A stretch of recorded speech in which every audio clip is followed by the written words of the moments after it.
very awesome mission, NASA's most classified mission of all time. Not NASA, basically this is the USA Space Force mission.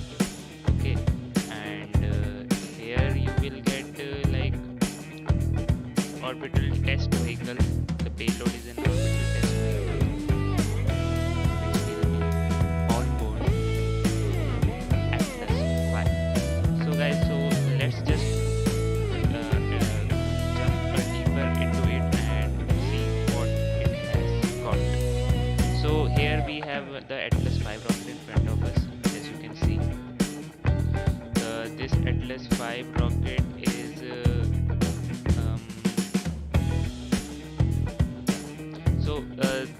yeah, this is the configuration. So for today we are having the Atlas 5 with 501 configuration. Okay, so 501 configuration is what? Like, what is it? So it is like, first of all guys, tell me, can you hear me? Can you hear me totally, properly, and something like that? Can you hear me?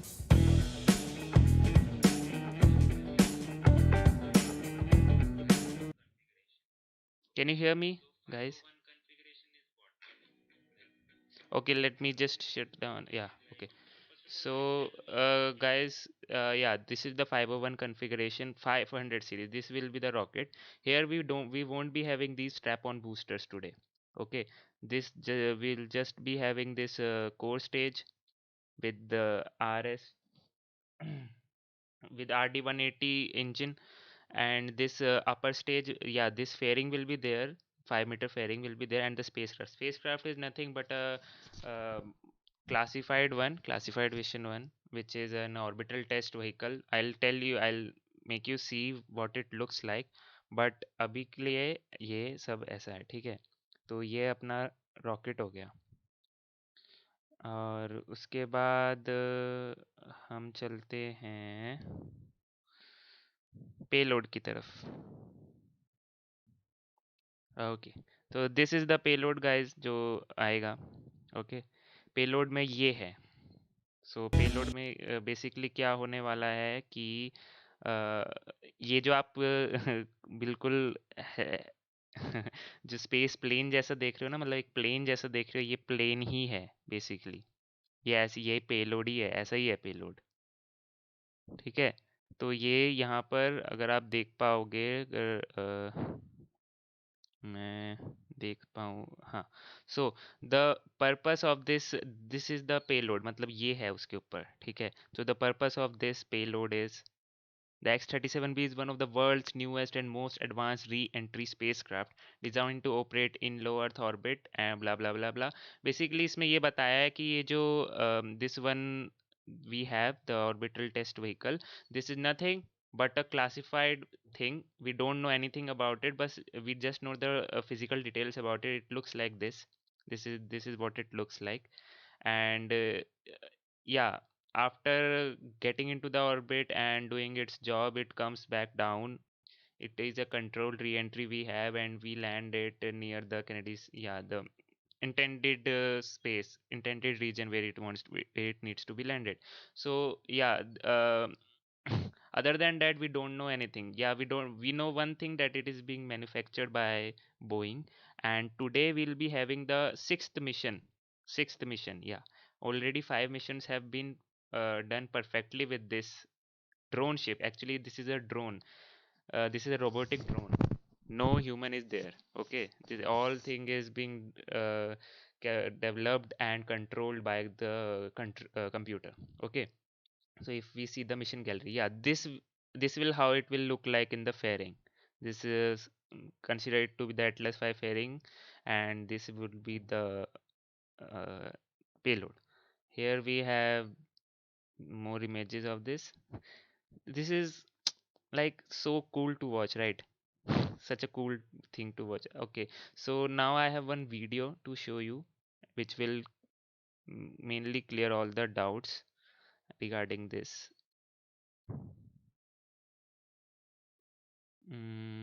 Yeah, wait a sec. Can you hear it?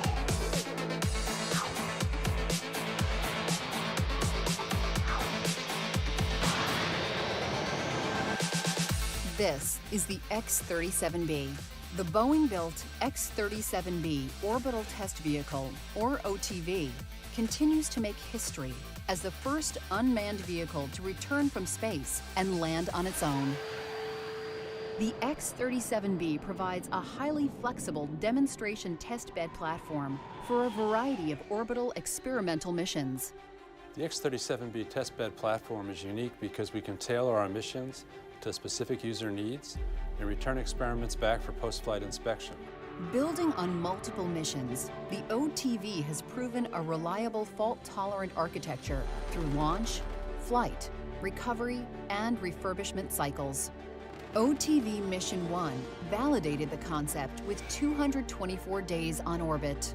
Mission 2 pushed the envelope to 469 days. And Mission 3 not only shattered the record with 674 days on orbit, but also demonstrated the ability to reuse an X-37B flight vehicle. These missions have proven the reliability and flexibility of the system to support a variety of experiments. The X-37B offers a consistent and repeatable test platform in the space and hypersonic entry environments. As a reusable system, hosted experiments can be inspected, modified, and flown again at dramatically reduced cost. Leveraging the existing X-37B infrastructure and reusing the platform allows users to focus their investment on the experiment and developing new technologies.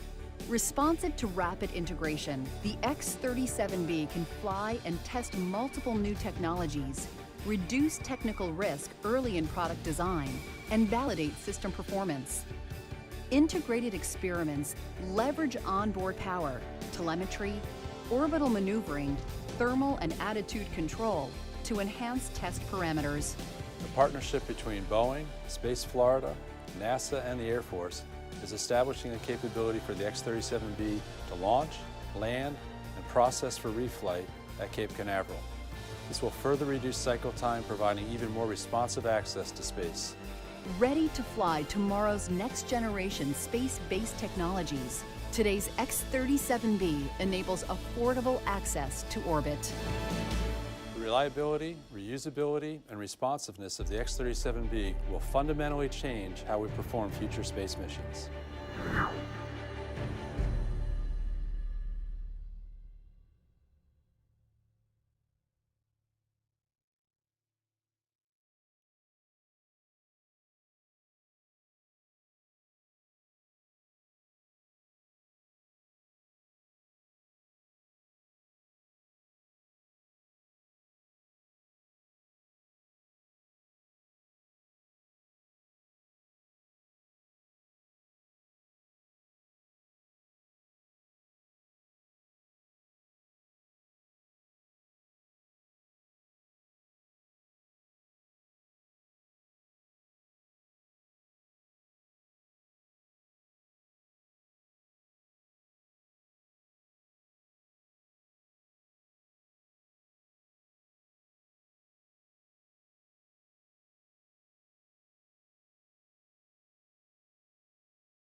Between 1968 and 1972, America launched 9 human missions to the moon, 6 of which successfully touched down, allowing 12 men to walk on the lunar surface. NASA's next chapter of lunar exploration, called Artemis, has the task of not just going to the moon to create a long-term human presence on and around it, but also to prepare for ever more complex human missions to Mars. In short, everything we must be able to do here, we must first do here. So, what will an Artemis mission look like?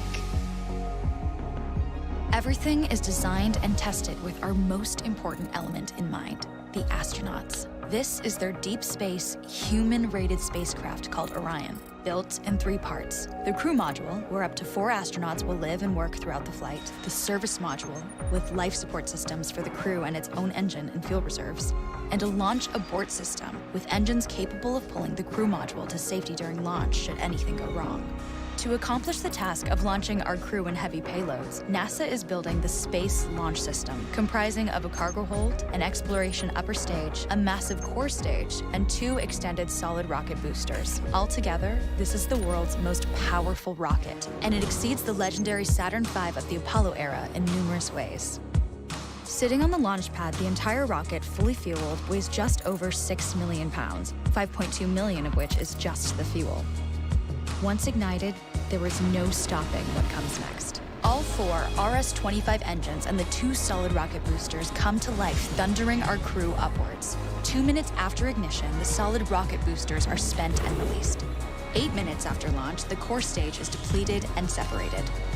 The upper stage fires briefly, placing Orion into a parking orbit around the Earth. Here, the crew reconfigure the spacecraft and check systems to confirm everything is ready for deep space travel. With a go from mission control, the crew reignite the exploration upper stage engines to leave Earth entirely. The exact timing of this maneuver is critical to reach a speed that can escape Earth's gravitational pull, but also put Orion on a course that will intersect the moon days later.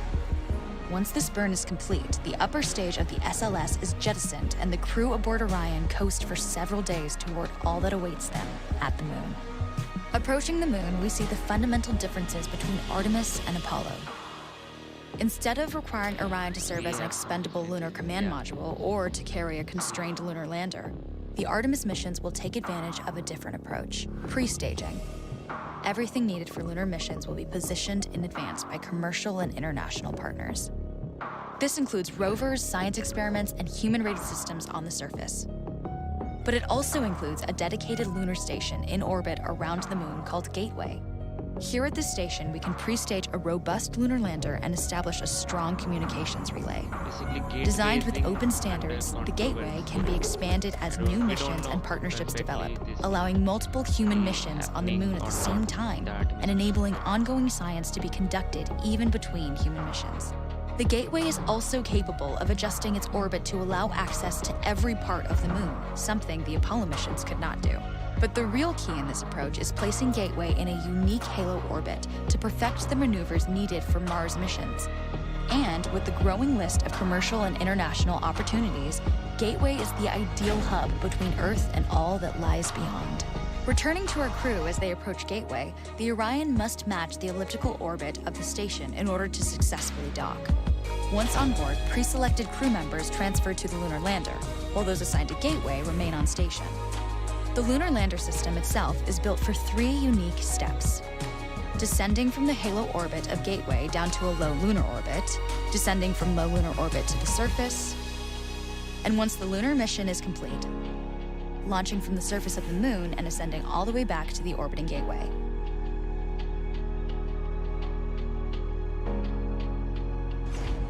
Once back aboard the Orion spacecraft and undocked from Gateway, the crew fire their engine once to break out of the halo orbit and once again to sling the spacecraft around the moon, placing it on a multi-day trajectory back towards Earth.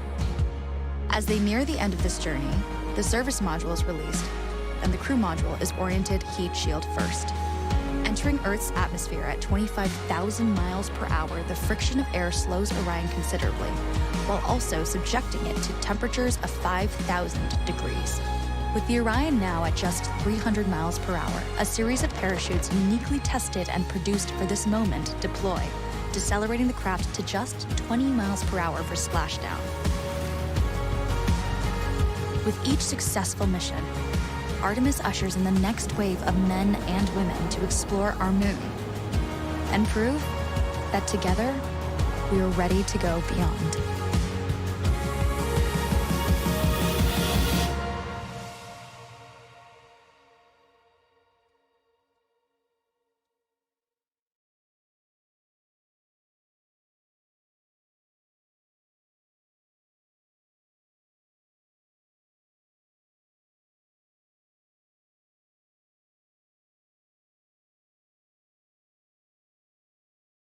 So you saw how NASA is planning to go to the moon, and uh, Era in numerous ways. wait, let me just tell you a brief about it. Basically, will be making one video about it, how it will do. If you haven't subscribed till now, you can do a give it.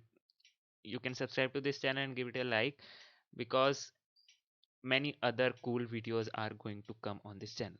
Okay, so let me just give you a quick overview of the Artemis mission. Yeah, I know this live stream is about the X-37. I should talk about that, but I will talk about that too. But I had this in mind because I was working on the video about it, and I know a lot about it right now. So let me just explain you. So basically, this SLS rocket, this further is in controversy. Like, this is very, very, very, very expensive to make, and the capabilities it offers is similar to that of Starship, and Starship is way less costly than this. So we don't know whether we should use SLS or this Starship for the lunar missions.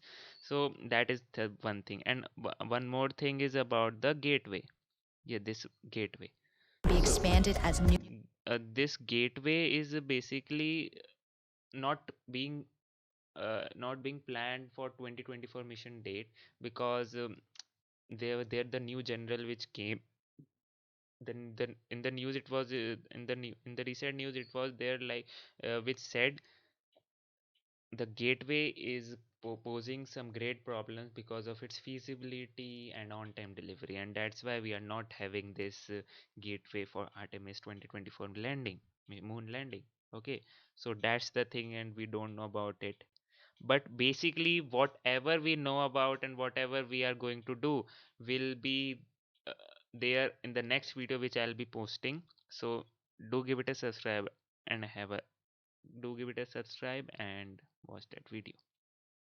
So yeah, so let me one more thing I have to show you, which will be, let me just, okay, the mission profile. Where is the mission profile? Here it is. So let me just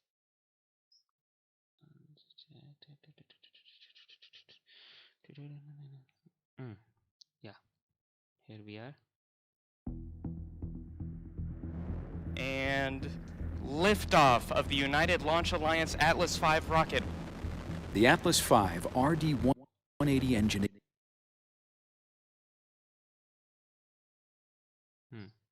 ignites and generates 3.83 meganewtons, or 860,200 pounds of thrust, to lift the rocket away from the pad.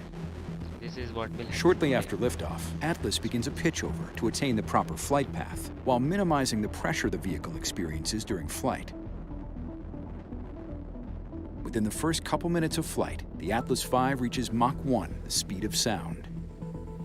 Approaching payload fairing jettison, the Atlas V is burning propellant at a rate of 719 kilograms, or 1,585 pounds per second, traveling more than 9,500 kilometers, or 5,900 miles per hour, and located 112 kilometers, or 69 miles in altitude, and 116 kilometers, or 72 miles downrange.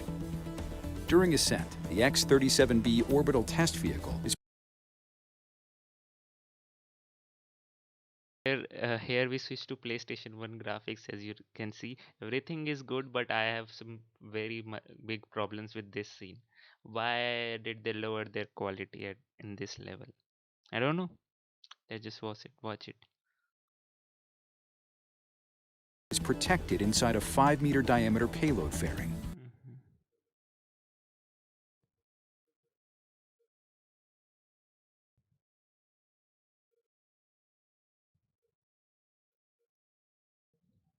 This two-piece shell encapsulates both the Centaur upper stage and the X-37B. Once the vehicle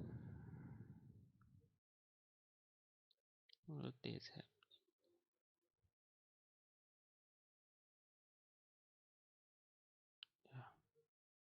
is climbed above the densest part of Earth's atmosphere, the payload fairing is jettisoned. Following jettison of the payload fairing, propellant levels deplete and the booster engine shuts down.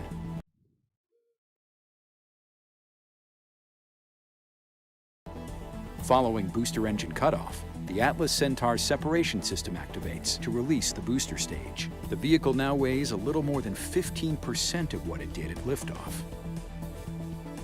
The Centaur main engine is then started to begin second stage flight. Following main engine start, Centaur continues on to deliver the X-37B to begin its classified mission. Yeah. So as you could hear, it was the last sentence for the classified mission. It is a classified mission, and we are waiting for the launch of this classified mission. Let's just go to the launch and see. We are not having right now. Okay.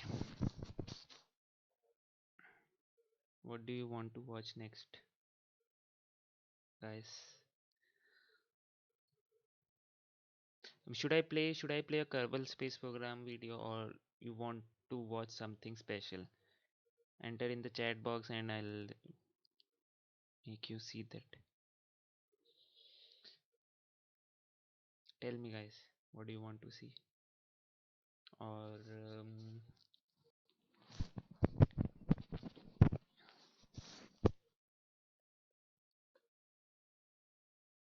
mhm.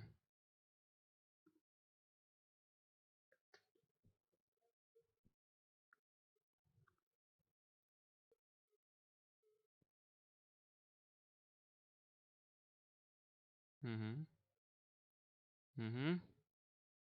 Okay, landing. We can see the landing of how it lands. Okay, so let's just see that here. And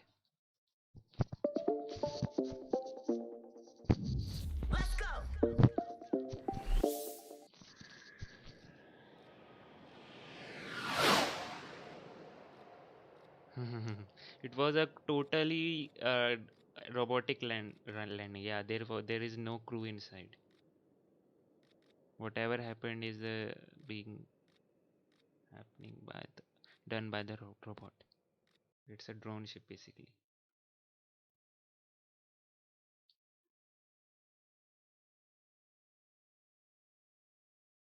It is so hard to land something like a plane by a crew, and it is being done by a computer. That is remarkable achievement, as you can see. Hmm.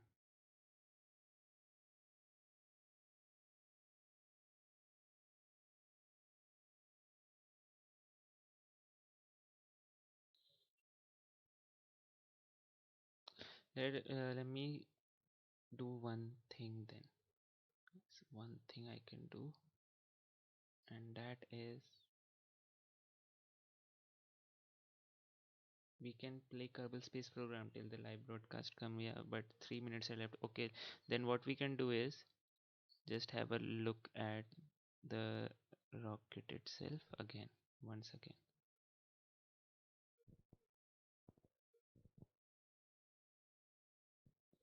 Hmm.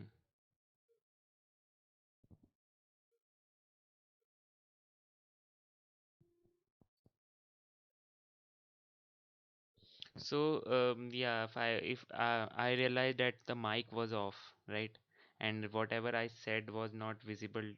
Sorry, what not heard to you. So let me just say it once again. What I was saying is we are using this configuration today, 501, in which the 501 configuration to low Earth orbit. So basically, we don't know about the mass of the spacecraft, but weight of the spacecraft, but the maximum allowed is this one. So it must be below this thing, okay, below this quantity. And the flight configuration key, which is the 501, that simply means the 5 is the payload fairing size, 0 is the number of solid rocket boosters, 0, yeah, 5 is the fairing size, that is 5 meters, 0 is the number of solid rocket booster is 0 this time, and the number of Centaur engine is 1. Basically, the one time the Centaur engines was used twice was in the um, Starliner launch. That's the only case it was used, otherwise it hasn't been used since then. And this one will be using the fairing size, the propulsion main engine. Launch director. Launch vehicle is ready to launch. Okay, we have the launch. You have permission to launch. Let's just go to that then. And liftoff. Liftoff of the United Launch Alliance Atlas V rocket. Mach 1, X2, and we have an indication of spacecraft separation. At Space Launch Complex 41, an Here we Atlas V have rocket launch. is fueled and ready to launch the USSF-7 mission of the 6th X-37B Orbital Test Vehicle flight for the Department of the Air Force. Good morning and welcome to Cape Canaveral Air Force Station in Florida. I'm Tyler Strickland, a trajectory engineer from ULA's mission design team. We have two 10-minute windows available today. The first opens at 8:24 a.m. Eastern and the second at 10:13 a.m. The count is currently in a planned 30-minute hold. There are two planned holds in our Weather nearly is 7-hour launch count. The holds give our team additional time to resolve any issues prior to entering the I terminal don't count. think the At weather this will time, support the team this, is not but working any let's issues just and see. we are proceeding towards an on-time liftoff. This morning's launch is part of the America Strong series, a collaborative salute from the Space Force and ULA to recognize healthcare workers, first responders, and other essential personnel. We'll talk more about this in a few minutes. Jessica Williams, the 45th Space Wing's weather officer, recently briefed the launch team on current weather conditions here at Cape Canaveral. 80% violating The constraint. probability Oh of my God. violating launch constraints is 80%. The ground winds are 18 to 23 knots out of the northeast, and the temperature is 76 degrees Fahrenheit. So the weather is currently no-go, and we are still planned T0 for the 8:24 a.m. Eastern. I told you weather is not looking good today, and that's what was 80% no. At the request of our customer, this morning's live coverage will conclude following confirmation of engine start on the Centaur upper stage. In addition to the orbital test vehicle, today's flight also includes FalconSat 8, an educational platform for cadets carrying 5 experimental payloads that will be operated by the Cadet Space Operations Squadron from the U.S. Air Force Academy and sponsored by the Air Force Research Laboratory. We also have 2 NASA experiments to study the results of radiation and other space effects on a materials sample plate and seeds to grow food. And we have an experiment from the Naval Research Laboratory to transform solar power into radio frequency microwave energy, which could then be transferred to ground. Let's take a look at the events from liftoff through main engine start. So this will play a video now, yeah. Mission profile. And Cool. liftoff of the United Launch Alliance Atlas V rocket.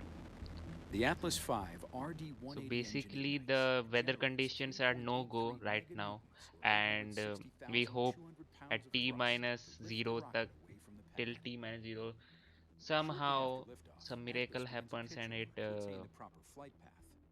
comes to a viable weather. The Atlas V reaches Mach 1, the speed of sound. Approaching payload fairing jettison, the Atlas V is burning propellant at a rate of 719 kilograms, or 1,585 pounds per second, traveling more than 9,500 kilometers, or 5,900 miles per hour, and located 112 kilometers, or 69 miles in altitude, and 116 kilometers, or 72 miles downrange. During ascent, the X-37B Orbital Test Vehicle is protected inside a 5-meter diameter payload fairing, This two-piece shell encapsulates both the Centaur upper stage and the X-37B. As if you Once the haven't vehicle liked is the climbed stream above the till now, densest part give of it a Earth's like atmosphere, right the now, payload fairing right is now. jettisoned. For more Following awesome jettison streams of the like payload this. fairing, propellant levels deplete and the booster engine shuts down. Following booster This is a engine PS. cutoff, the Atlas Centaur separation system activates to release the booster stage. The vehicle now weighs a little more than 15% of what it did at liftoff. The Centaur main engine is then started to begin second stage flight. Following main engine start, Centaur continues on to deliver the X-37B to begin its classified mission. We are no go for the till now. This, as you can see, the weather.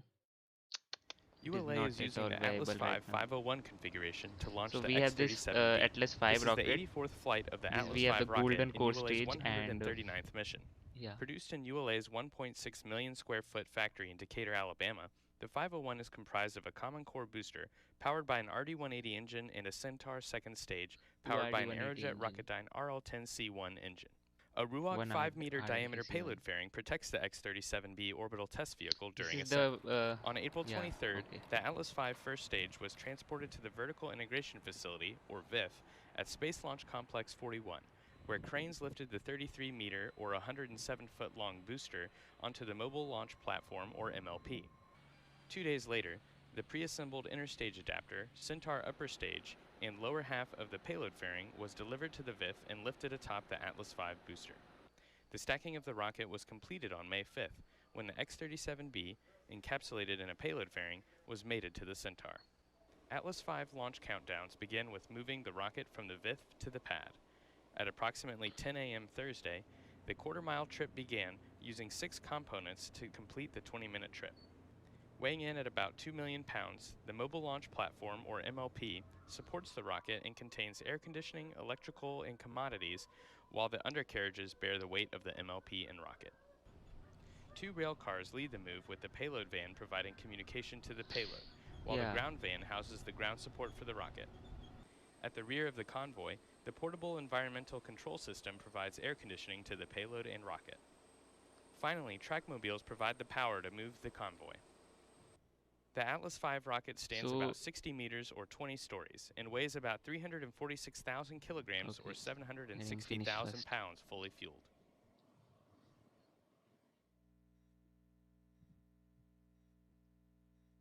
Okay, yes, finished. So basically, The X-37B Orbital Test okay. Vehicle is an experimental test platform managed by the Department of the Air Force Rapid Capabilities Office. Let's take a look at this unique program. 2019 at the forefront, touching down, speeding ahead, setting records for time in orbit. This is the X-37B, our country's only reusable spaceplane. Project and pride of the U.S. Air Force and Boeing, it launches into low Earth orbit and stays there as needed for as long as it takes to get the job done. The X-37B has ensured America's superiority across air and space, and it's come home again and again and again. Poised to advance and grow, meeting critical challenges, it flies safely, autonomously, and sustainably. This is innovation moving humankind forward. This is Is the X-37B. X-37B. So what I was telling, yeah, this is X-37B. Yes, of course, this is X-37B. United Launch The Alliance has classified successfully launched 4 previous payload. orbital test vehicle missions. So let's look back at those missions as we count down to the next one. On April 22nd, 2010, the first flight of the Atlas the V first flight of the 501 Atlas rocket 5 and successfully the launched the maiden OTV-1 was flight of launched. the Orbital Test Vehicle for the U.S. Air Force. Launched on March 5, 2011, the second OTV mission for the X-37B program was in support of space experimentation, risk reduction, and concept of operations development for long-duration and reusable space vehicle technologies. On December 11, 2012, ULA's Atlas V rocket again successfully boosted an X-37B into space. The rocket's 5-meter diameter payload fairing protected the OTV during an atmospheric ascent, and the Centaur upper stage injected the payload into the desired orbit. That And orbit is ULA's not fourth OTV disclosed. mission launched on May 20th, 2015 Okay, it from was right with here at Cape Canaveral. solid boosters. Okay. And the fifth mission was launched by Falcon 9. Yeah. As we continue to do our part to slow the spread of COVID-19, protecting This the one health is and safety of the this launch team mission is a is top basically priority. dedicated We to continue all to follow the CDC supporters, and all the local doctors, guidelines, all the including workers, all increased the physical healthcare distancing workers between individuals sitting on working console so and hard wearing during this face pandemic, coverings when and practical. this launch is dedicated to As them. I mentioned earlier, the USSF 7 launch carries a special dedication. Together with the Space Force, ULA is honoring healthcare workers, first responders, and other essential personnel on the front lines. And with this launch, we also stand in solidarity with those personally suffering or experiencing loss due to the virus. America Strong is a national salute to all those that have given so much during this pandemic. The Department of Defense and United Launch Alliance salute each American serving on the front lines in our fight against COVID-19. We are all in this together. Following liftoff, a few special guests will share their perspective on the role of our heroes in this fight. With today's flight, the Boeing OTV spacecraft team also wishes to remember one of their own who recently lost his battle with cancer. Vincent, or Vinny, de la Torre, was a key member of the OTV propulsion team who served on the launch and recovery teams for more than a decade. Thank you, Vinny, for all you did to make Boeing and the OTV successful. Thank you so much, Vinny. Yeah. So this is the ULA ground station control room, as you can see. Before we pull the team, let's watch a quick message from Leanne Corrett, President and CEO of Boeing Defense, Space, and Security. Okay. To everyone supporting today's historic launch of the X-37B, thank you. On behalf of the entire Boeing company, I want to express my appreciation for your work to achieve this critical mission. Since the X-37B's launch in 2010, it has shattered all expectations. Every time it launches into space, it achieves firsts. And there is no other program that provides our nation an unrivaled capability to rapidly test and integrate new space technologies. None of these achievements would have been possible without your hard work and dedication. Good luck today. Thank you for everything you do. Stay safe and be well. Go Atlas, go Centaur, go SF-7, and go X-37B. And go America too. And go COVID-19 workers too. Okay. So right now the fuel is being pumped into the rocket. As we can all see, this is the control room of the ULA. ULA stands for United Launch Alliance. And this is how a rocket launch control room looks like. Oh, minus 8 minutes? T minus LC 8 on minutes. one. Okay. AC. And but Go AC. Ready to brief the LH2 storage tank Okay. liquid level arm. listen to them first. LD, net 1. LD. MD. MD. Proceed, AC. Okay, this poses no issues. Team's evaluator recommend forcing this measurement to be inactive. Method is to use option 354, and that would be done by fuel tube. We remain in the planned 30-minute hold as we continue towards liftoff. In a few moments, launch conductor Dylan Rice will pull the launch team for the final go to pick up the countdown. 29 engineers and managers are pulled for system status and readiness to proceed. This is the final status check for all Atlas vehicle systems, ground systems, spacecraft, and the U.S. Space Force Eastern Range. Pneumatics, the vehicle system readiness liquid poll oxygen, includes water. electrical systems, hydraulics, pneumatics, propulsion systems, flight control, and propellants. Let's listen in as Dylan Rice performs the final polling of the launch team. Okay, so they are forcing the launch. Cool. Let's see what happens. Fingers crossed. Totally fingers crossed, man. I don't know. Because weather conditions are being violated by 80% and we don't know. We just saw the 80% mark Status and check to proceed let's just with see. terminal count. Atlas systems. Propulsion. Go. Hydraulics. Go. Pneumatic. Go. LO2. Go. Water. Go. Centaur systems. Propulsion. Go. Pneumatic. Go. LO2. Go. LH2. LH2. Go. Pass gas. Go. Electrical systems, airborne. Go. Ground. Go. Facility. Go. RFFTS. Go. Flight control. Go. GCQ. Go. Operation support. Go. COM. Go. Umbilical. Go. ECS. Go. Red line monitor. Go. Environmental Quality. control system. Go. Okay. Op safety management. Go. ULA safety officer. Go. Vehicle system engineer. Go. Anomaly chief. Go. Range coordinator. No go for range weather LCCs. Okay. Roger. No go. LD. We have a no go 5 for minutes, range 30 coordinator. seconds. No go and with a range coordinator at a no go at this. Roger. And for the team on net 1, we're going to stand by here. LC switch will remain not ready. Because of the weather condition, and they took a good step, because if something happened in the flight, that would be very disastrous for the X-37. Of course that will be destroyed completely, and this is a historic thing and we should not be destroyed. So yeah. The range is currently no go due to the violation of the cumulus cloud rule.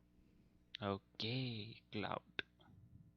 Because if the clouds are denser in the upper atmosphere, then it becomes difficult for the rocket to go past through them, and yeah, anything can happen during that flight. Maybe a thunder shock could ruin everything inside the fairing, and yeah, the rocket too. LC. LD on 1. Go LD. Please coordinate a new T0 of 12:34 Zulu. Roger. 1234 Zulu. RC, LC, net 1. RC. Please coordinate a new T0 of Guys, if you 1234 haven't subscribed till now, Zulu. subscribe it, 12 on hit like, 34 share Zulu. it with your Coordination friends. work. ALC, please set the clock for a new T0 of 1234 Zulu. Roger. In work.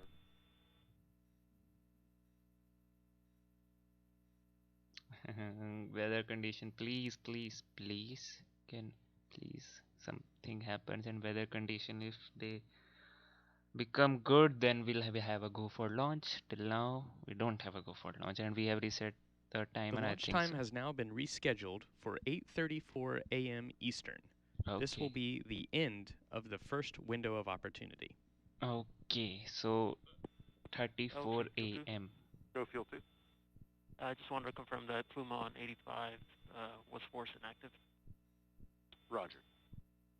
Subscribe for more launches and the upcoming videos on space and science, guys. Let's have an interactive session, guys. Type something in chat if you want to know anything about space, science related things, or whatever you have some questions. Type in and I'll answer that.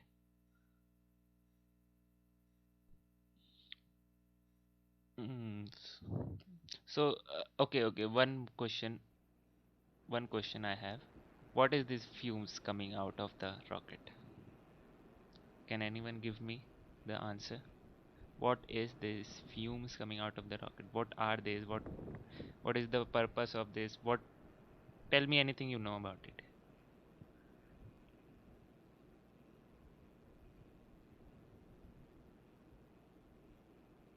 So till now what we have the news is the launch time, which was scheduled for 8:24 a.m. has been rescheduled for 8:34 a.m., which was in the launch window of 10 minutes. LCRC on 1. Go RC. New T0 is approved. Roger. Okay, T0 is approved. Okay, new T0 is approved. Good. Good.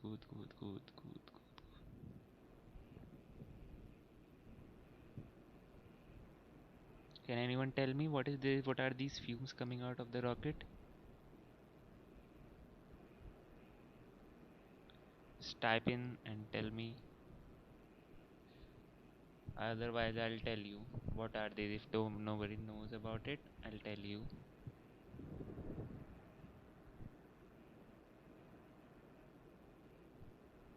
Just type in whatever you feel like. Just type in. Have an interactive session. Otherwise, you will only get bored. I'll do whatever I can from my side, but if the audience is also interactive, that's a plus point for any stream.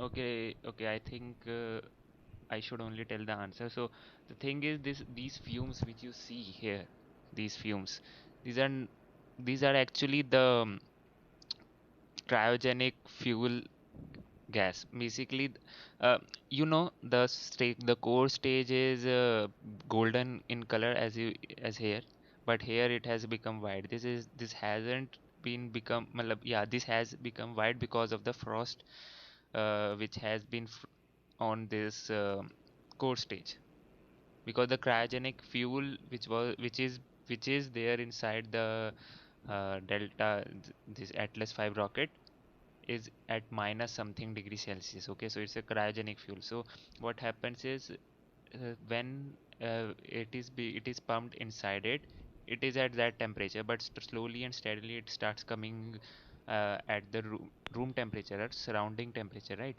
So the liquid oxygen here, it expands. Okay, it becomes gas because oxygen does not want to be in liquid state. It wants to be in a gaseous state. So it expands, and because of expansion the pressure inside the container, the tank, rises, and here we have these fumes. Here we have the bleeding valves. Okay, the fumes are coming out of the bleeding valves. Okay, these fumes are nothing but In a the few liquid minutes, oxygen and we'll fuel. repoll the team to see if Atlas is ready to proceed. Currently, we're still in a hold based on the no-go for weather conditions for cumulus cloud violation in high winds. Okay, basically, yeah, the cumulus cloud. Okay, yeah, the cloud thing causes the error in max Q and causes thunder shock damage, and the wind condition, as we all know, can do anything to a rocket. We don't know, so it is always a better choice to not launch a rocket at that time. So we have just shifted our launch time from 8:24 a.m. to 8:34 a.m. EDT Eastern, yeah. But we do have a launch window from 8:24 to 8:10:23. Okay, we have two launch windows right now. I can see that. So basically, 8:24 to 8:34 if we are able to launch in that time. Otherwise, we'll launch at. They will launch at. Sorry, they will launch at 10:13 to 10:34. And I don't think so. They'll launch. L minus 8 minutes. This time, because we all know weather conditions are not up to the mark. And the second stage sits inside this fairing. This is a weird thing which happens in this only in the Atlas rocket only. The second stage also is inside the fairing. This you don't see in other thing, but here it happens. We remain in the planned 30-minute hold as we continue towards liftoff. Let's listen in as Dylan Rice performs the final polling of the launch team. Actually, they'll restart the countdown as long as there is no go for the launch. But we have the launch windows for 2 times only at till 8:34 a.m. One is from 8:24 to 8:34. Okay, it was planned to launch by 8:24, but because of the weather condition they are shifted to 8:34. Next, if the 8 till 8:34 also there is no go for launch, they will shift it to 10:13. Okay, and there also we have a 10-minute launch window, so we can have that. Yeah, you can ask anything, no problems. As you can see, 10:13 to 10:23 a.m. Eastern. You have the launch control room here.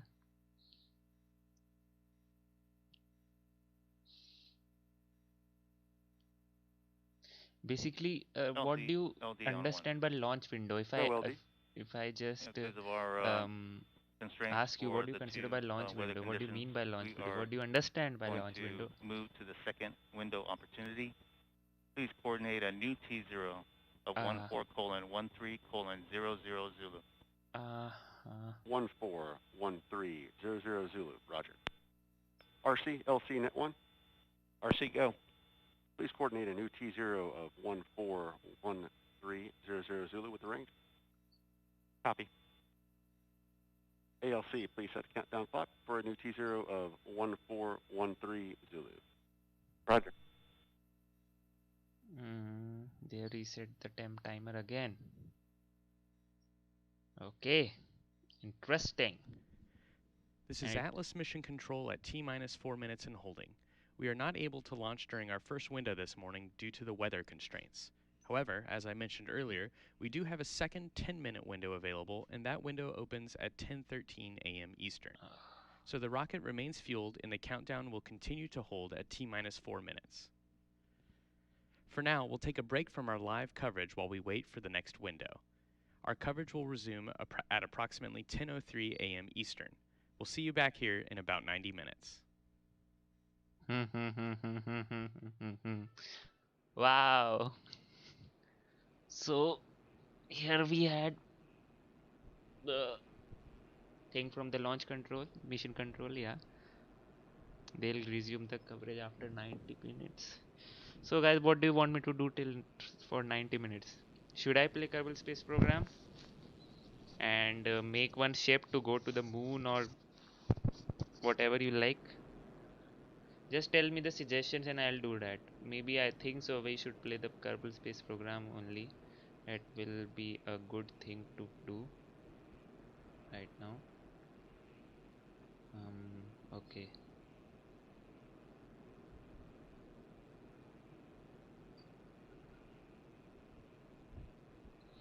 Let me just set up open this Kerbal Space Program and we'll play Kerbal Space Program till night for 90 minutes and then we'll have the launch. I'm not skipping it. No worries, I'm not going anywhere. I'm here with you to entertain you, to make you understand some more rocket science and do whatever I want to do. So yeah, let me just do a quick thing here. Okay, Drew Taylor, as you wish. I'll be playing Kerbal Space till then.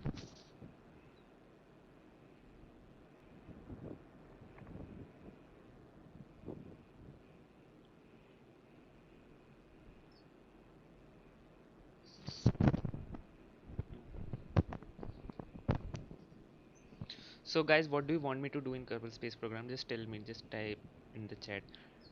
Should I go to the moon, to the Mars? What do you want me to do?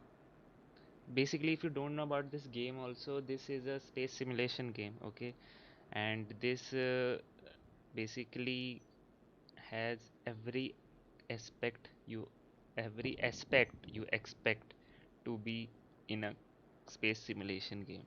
You can have your own space program, you can have your own rocket launches and all and that thing. Understand? So yeah, tell me, what do you want me to do in this?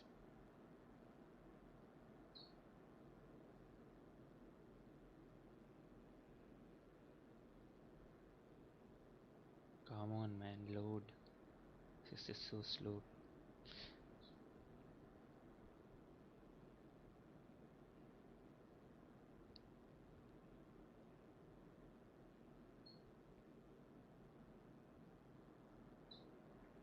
Okay, loading complete. And we have. Tell me guys, what should I do? What should I do? What should I do?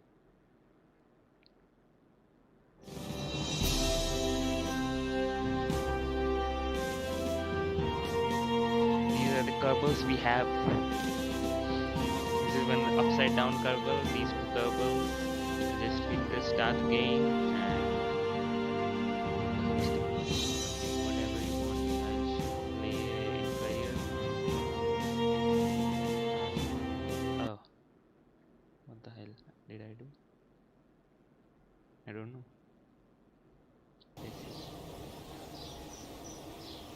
I'm in career mode. Okay. Don't want to play in career mode right now, but still okay. Let's just go to the Minmus. I have missions to Minmus, I think so. You surface outpost on Minmus, have a facility supporting at least 5 Kerbals.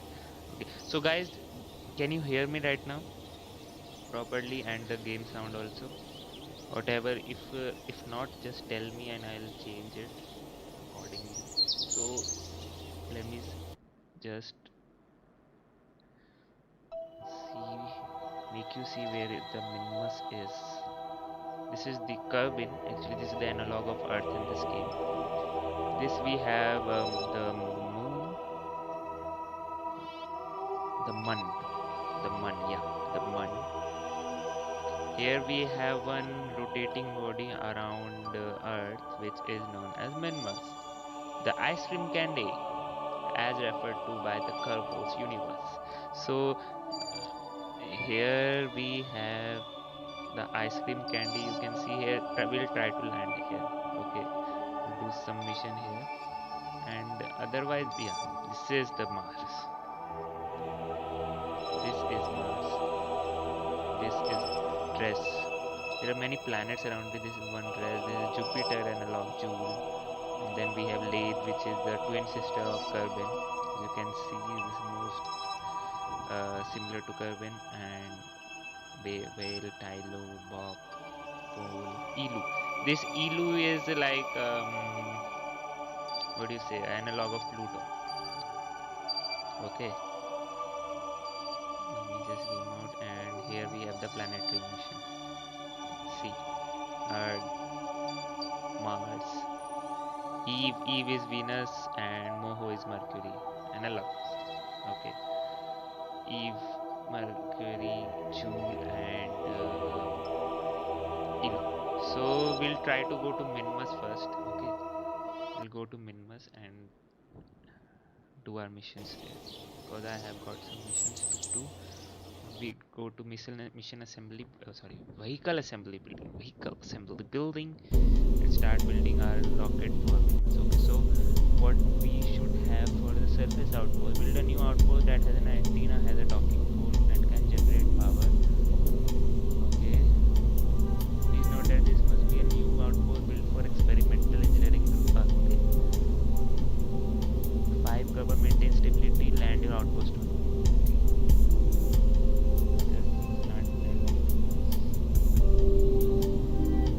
Okay, let's just add 5 Kerbals. Okay, so 3 Kerbals are in the pod. Where is the pod? Command pod. So this is the command pod. Guys, should I increase or decrease the game volume? Just tell me. Can you hear me?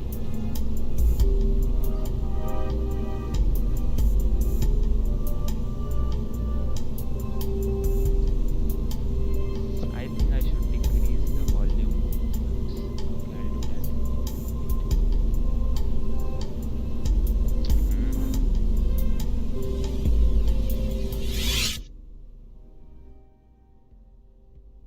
Much better now. Okay, cool. Okay, cool. So yeah, so here I'll teach you some rocket science too. So we have the command module here.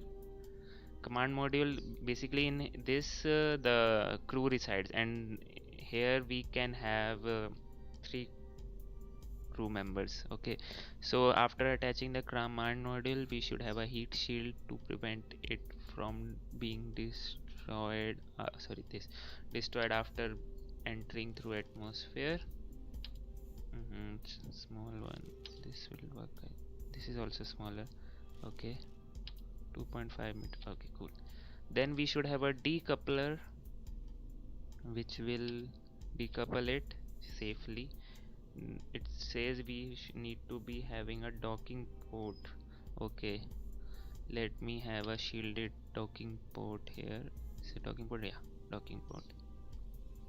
But why am I doing this? I don't know, because I need to open shield. Okay, close shield. What about the parachutes? For landing. Parachutes.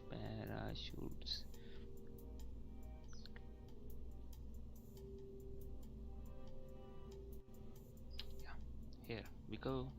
I'll attach two parachutes. Two parachutes go. I'll attach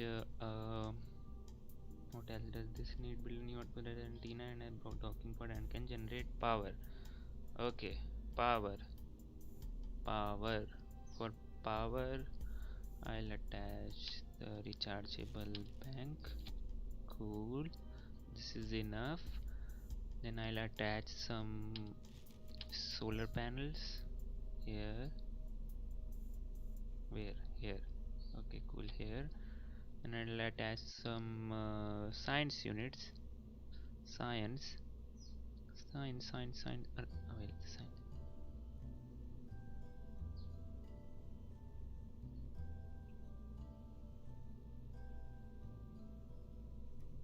Science, yeah. Thermometer, can. But wait. One thermometer. Atmosphere we don't need. Seismometer, cool. This gravity measurement tool, okay. The atmospheric pressure. What else? This is so unsymmetric in nature. I don't want this. Yeah, this is good now. Cool. Science done. Mystery goo. I can never forget. Okay. I can't forget this mystery goo. Mystery goo here. You go from here, come here, and yeah, I think so. We are good to go for this. Is the supporting 5 kerbals. Okay, so I need to attach a crew module downwards.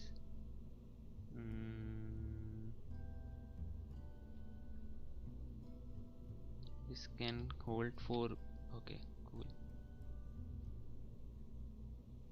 This is good. Now I need to accelerate. And anything else? I'll attach the fuel tanks and engine, and we are go. This is putting 5 kerbals and antenna. Antenna. What the hell, man? I forgot about the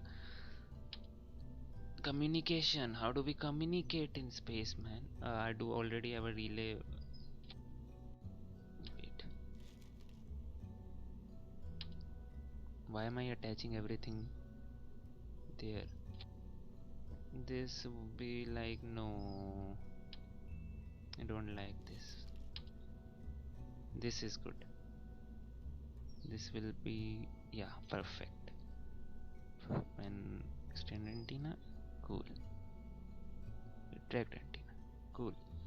But it does not look cool if I just do it like this. It'll just set the offset. Array, offset, and go. Array. Okay, cool. Okay, ठीक है, ज़्यादा नहीं करते. Now we'll have a one fuel tank. Let's just attach a fuel tank here. Fuel. This is too much, I think so. This is too much, but still okay. How much is the delta V? Engine, I'll attach a engine attached. What's the delta V? 2006 meters per second. This is basically I'll be having one. What I'm planning to do is two for orbits and one for planetary insertion, one for everything, and the last one is for everything, and one which is needed for everything needs to be having proper delta V. Let me just see how much delta V is required. Let me just see that once.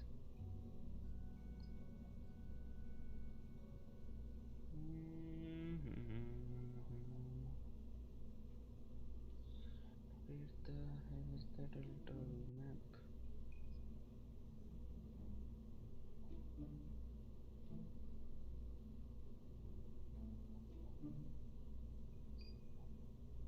Yeah, here.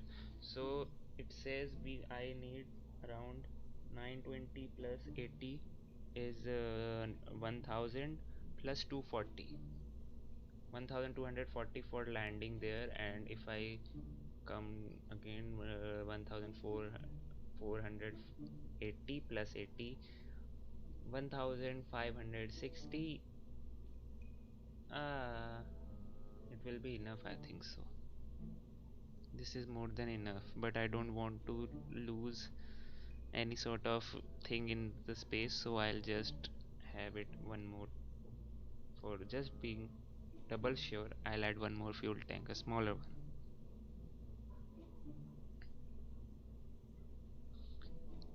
Add a fuel tank, a smaller one fuel tank. This one here, maybe. After attaching this to 152. Okay, cool. This is good. Let me attach the landing legs. Legs round. No, not this one. 4 are enough. This is cool. Start retracted. Now I'll attach a coupler. This is done. Looking good right now, till now. And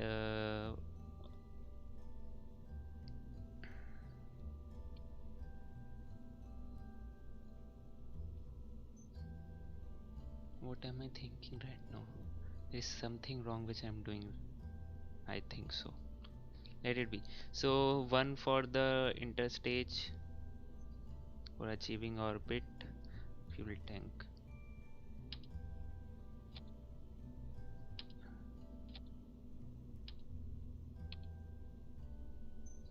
The engine, how much is the TWR right now?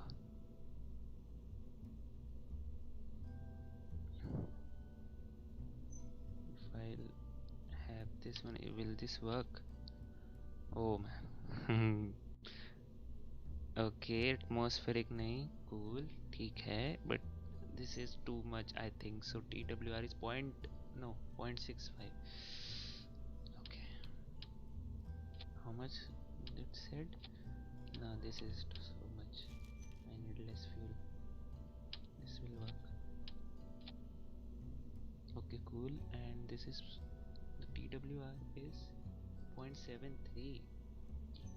Nah, I need a powerful engine. Okay, I'll test this one. This is cool. Okay. Now one more interstage, 2 stage to orbit I'm planning to do, and for that 2 stages are there, and here we have the final one to push it towards the orbit. Engines. Where is the mammoth engine? I know an atmospheric 1424. I need 3500 meters per second of delta V. So I need to attach more fuel tanks. Yay! This will be too much. No, 2300. Around 2300 plus.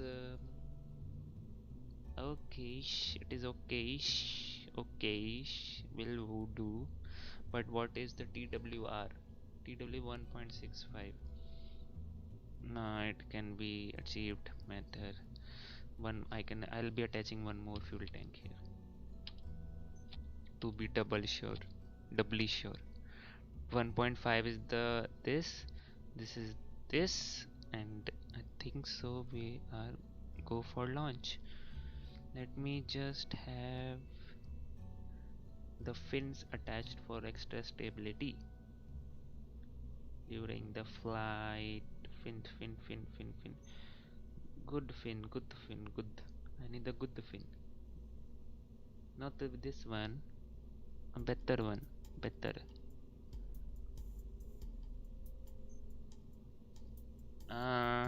is that? Yeah, 4 of this will work. Okay, attach 4 of this. Now everything, yeah, the crew members. Jabedar Kerman, Bill Kerman, scientist, and this the empty seats for 4 members. You go, and oh. I just no, I don't want anything. No, I don't want anyone because if I'll be having some crew members here and I have attached the heat shield here for this to separate and this to enter the atmosphere, then I'll be leaving the crew members. I just realized that, and I'm so happy that I realized this. So yeah, everything is good and we should go launch. But I didn't specify the name of the craft. Okay, it's okay.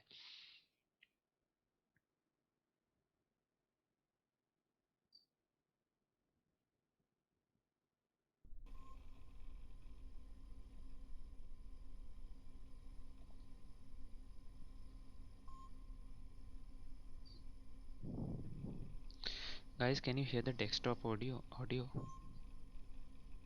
In-game audio?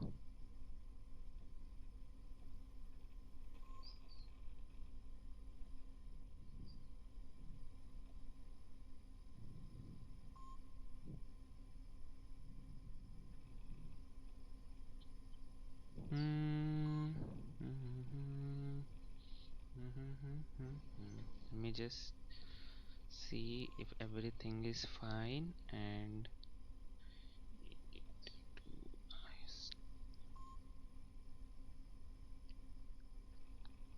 okay, cool.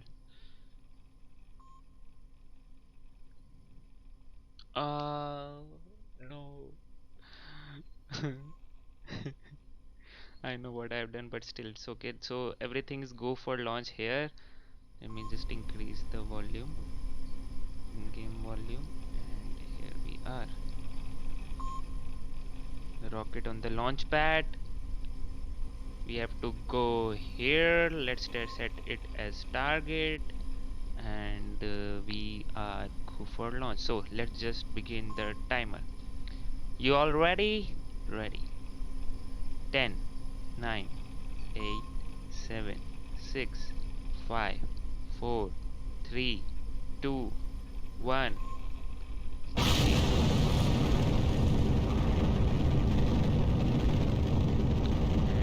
we have a lift off. Successful lift off, and at 100 meters per second I'll start pitching over to the east.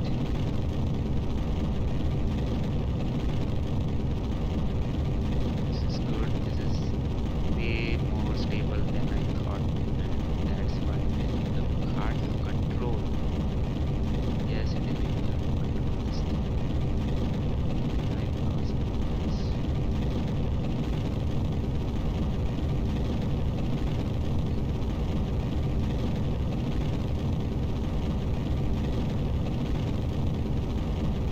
Because of the fins, I hard to control. Okay, so 5,000 meters. Okay, cool. We are in the airport. Here, and these are the aerodynamics effect. We are going too fast. That's why this is happening. And I think so. We are going to go at 15,000 meters. I'll be here.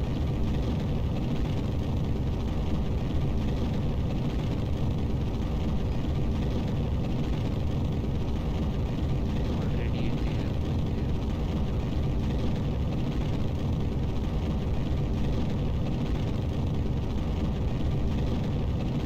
I shift on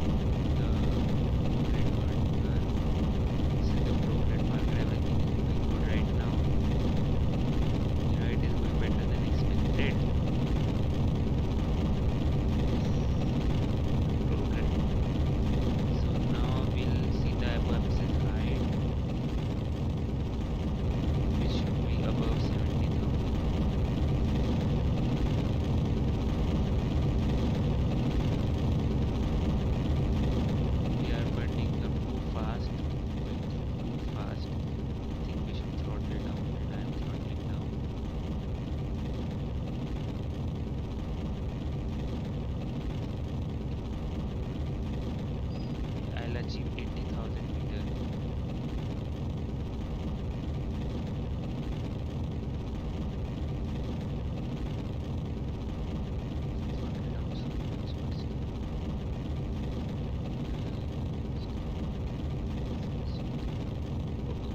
I overpowered. Yeah, no problem.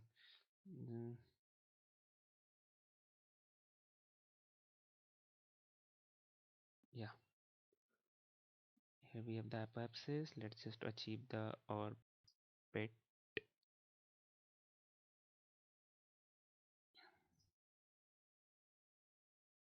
This is the periapsis. This should be I'll achieve a circular orbit, so it should be 80 86, 87. Cool. Go to the maneuver node.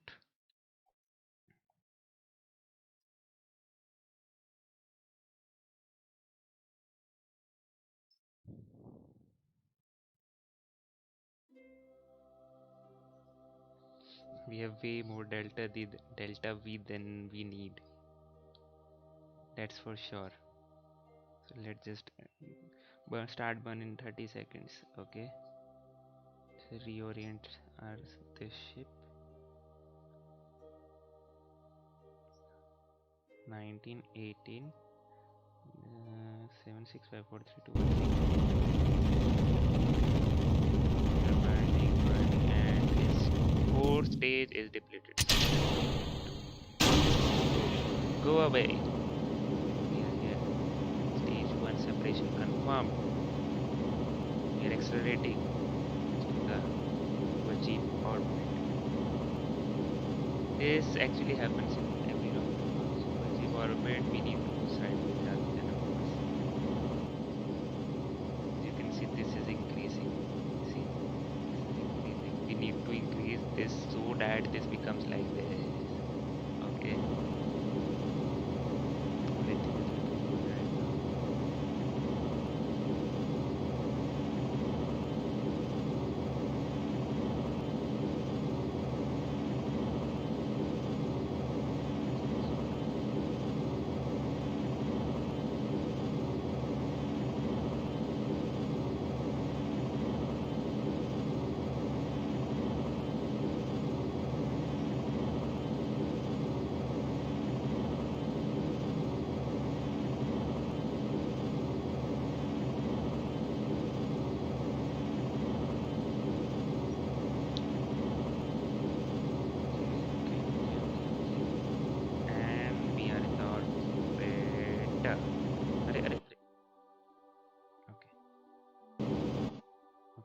We are in the orbit, no problem. So here we are in the orbit. We need to go there. So to go there, we should we should have it placed it in 90-degree like this, and we need to start burn from here. But I think so we need to have some correction burns in place. I overpowered. Yeah, as you can see, not in the right plane. Everything is cool, but we are not in the right plane, so we need to adjust the plane too. We will be doing our correction burn for the plane here, because if we do the plane burn like this normal anti-normal burn here, so this will change this plane. Like if I hold it from here and rotate it, how it will rotate, this will go up na. That's the anti-burn and sorry, the anti-normal and normal burn will do. If I'll rotate, if I'll do some normal burn, it will go this side. Okay, this plane will go this side. So if this won't change anything, but if I do the normal and anti-normal burn here, this if I hold it from here and rotate it, this will go up, and we want that only, right? So I'll do that. Let me to be more this, yeah, close encounter. This I don't want it. I'll just have a okay. This is cool. I'll do one burn here. I think so. Wait, that will be sufficient enough. Okay, cool. So let's just rotate our ship for the maneuver. Oh, before that, I need to extend the solar panels, and I haven't extend solar panels. See how beautifully it expands. Only one. Okay, cool, no problem. Other thing I don't need to have right now. Okay, let's just time warp it. Since I'm doing it in career mode, I need to be very careful in every aspect about crew members, otherwise I'll lose them forever. Not forever, but yeah, I'll lose the skill they have acquired till now, so I don't want them. This is the combustion chamber of Rhino engine. 916 meters per second, okay, not bad. And burn in 0. Let's just start the burn.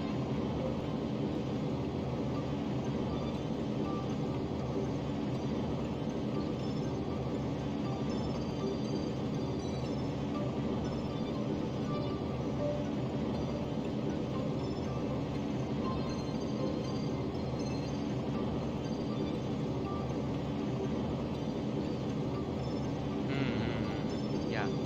See, they are so happy. Please. Yeah.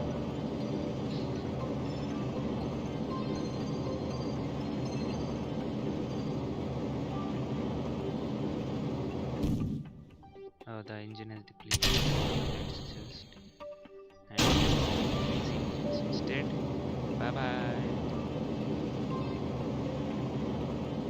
See the orbit here. It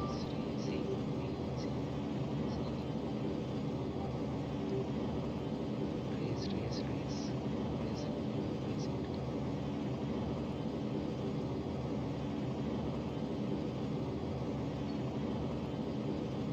And here we have the orbit. Yeah. Okay, cool.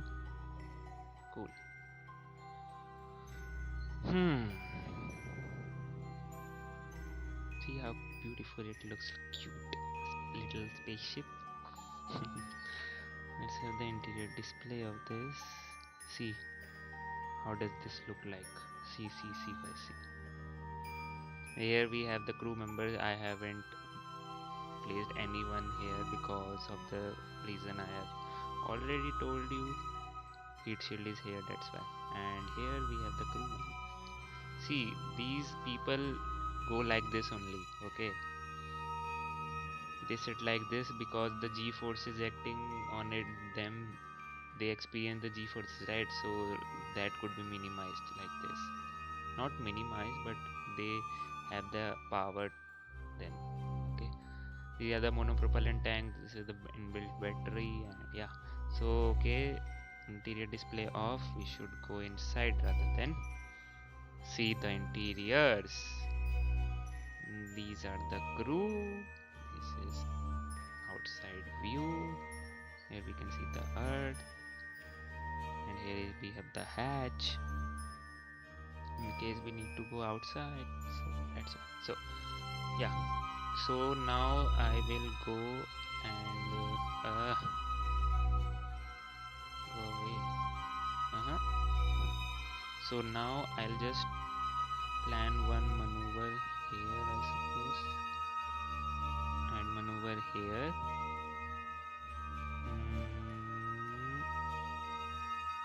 But I'm not encountering any of what is the closest separation? Target position at closest approach 2000 meters per sec. This kilometer. Okay, cool. If I do this, is it increasing or increasing? Okay.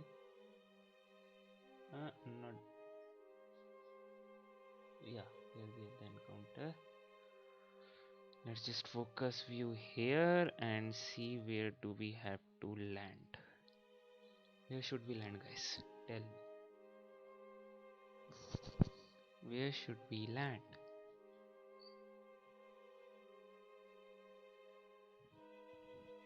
I'm planning to land on wherever the orbit comes. Okay, because no specifications have been given. I can land anywhere you want if you want me to land, but since nothing is given, so come.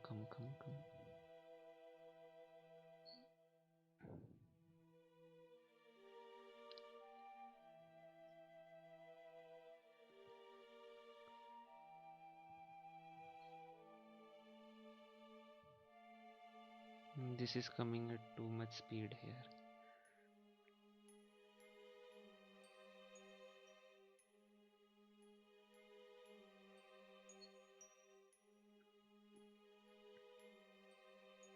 South Pole, okay, no problem. Just we'll go to South Pole then. I'll arrange it accordingly.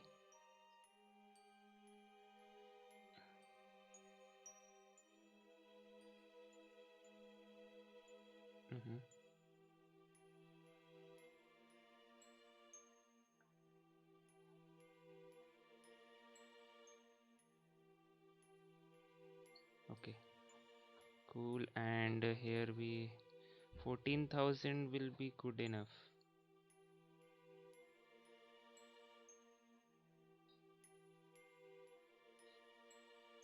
Okay, this, let's have 25,000. Okay, cool.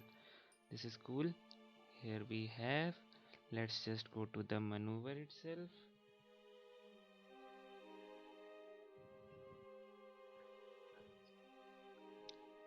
Let's just see. Carbon, go away. Bye bye. Bye bye. And we are here. Start burn in 35 seconds. Okay. We just open this and we'll start the burn. 30, and here we have the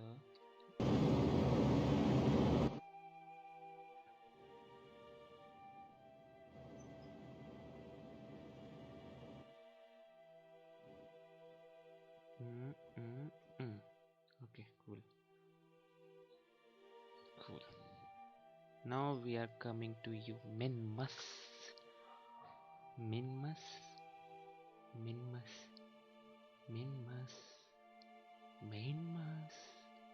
We are coming to you. So guys, now we'll have a retrograde burn here.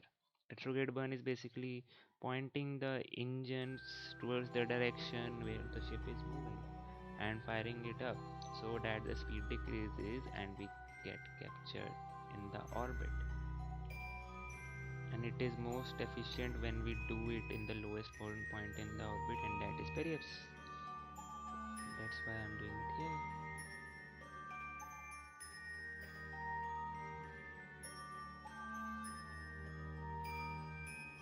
And here we have 26. Okay, it's okay. 29. Okay, cool.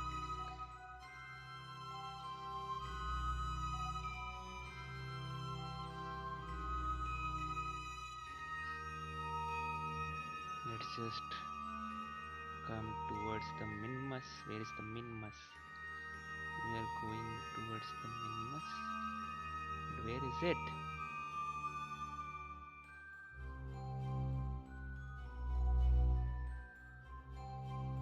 Come on, man. Yeah, here it is. And we are here. So let's just start the burn.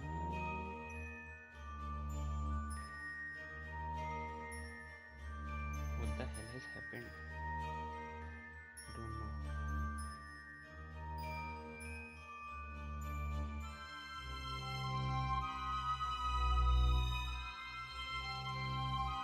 Okay, yeah, 35 seconds, 32, 31, and here we have 8, 7, 6, 5, 4, 3, 2, 1.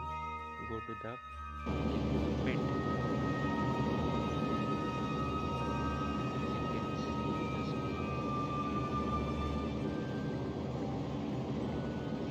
See. Okay. We have achieved the orbit.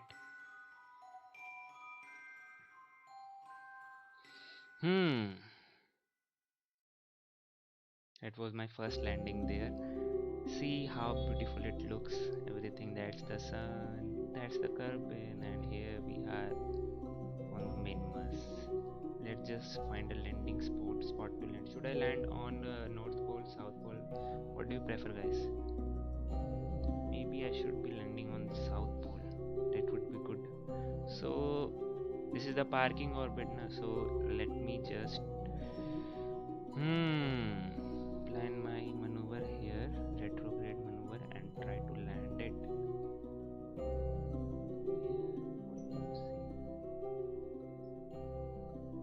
Maybe no, I'll plan it. Start the burn here. This one looking good.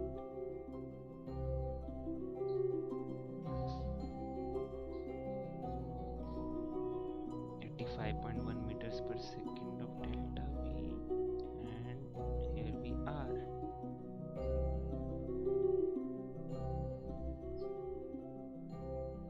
Forty, 30, 20, 20, 10, 9, 8, 7, 6, 5, 4, 3, 2,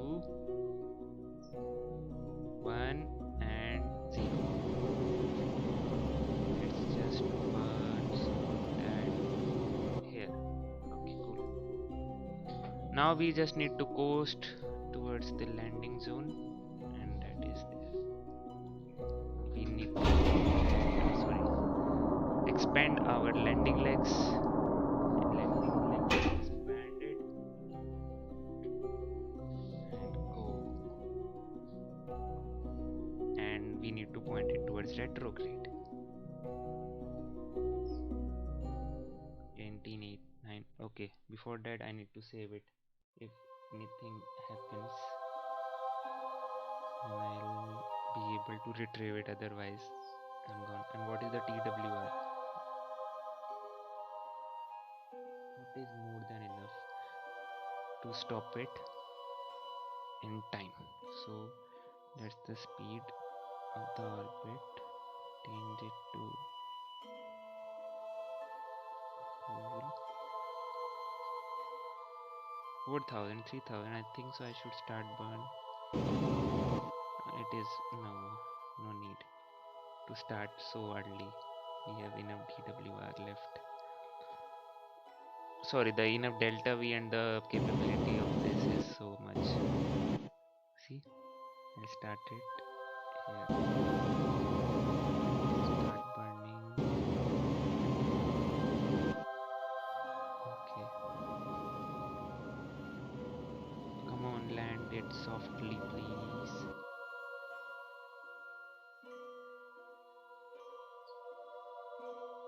Come on, man, land it softly.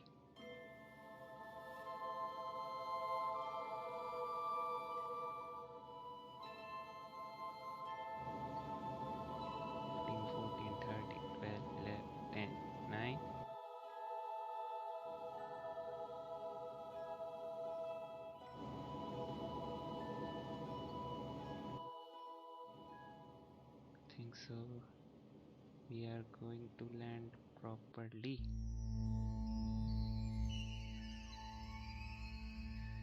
Come on, have a touchdown.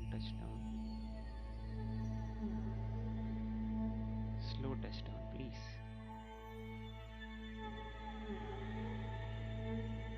And here we have the touchdown.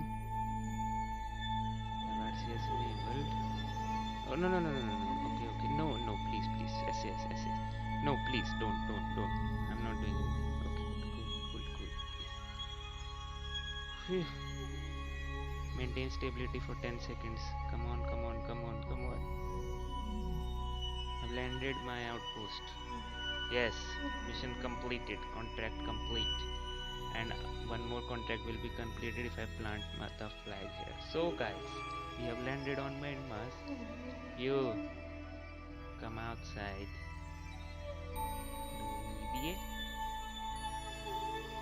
Drop it. Yes. RCS. Yeah, RCS. And Utho. Don't do this. Audience is watching right now. See the view, guys. See the view. Ah, so good. I should plant the flag here now. Ah, plant flag.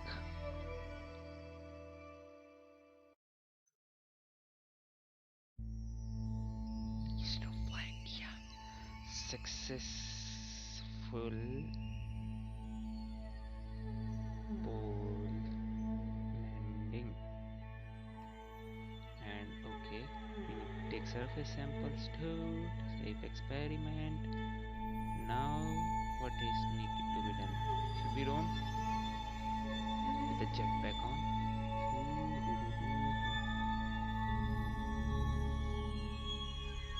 Looking so good, right? You see the shadow? Oh my god. I'm in air. Not in air. Above the surface. On my own. So let's just get inside. Or should we explore it here a bit? Or no. Come on, you can do it. Please stabilize. Yeah. Okay.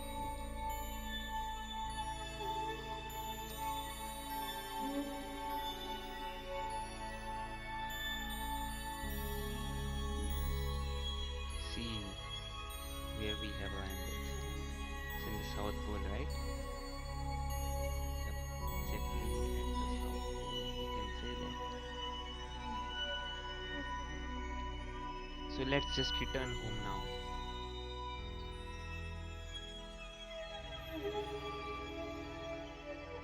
We have planted the flag and that's, yeah, okay, cool.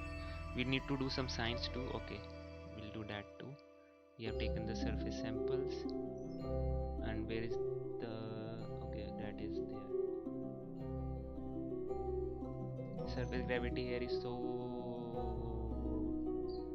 less that if I jump now, see,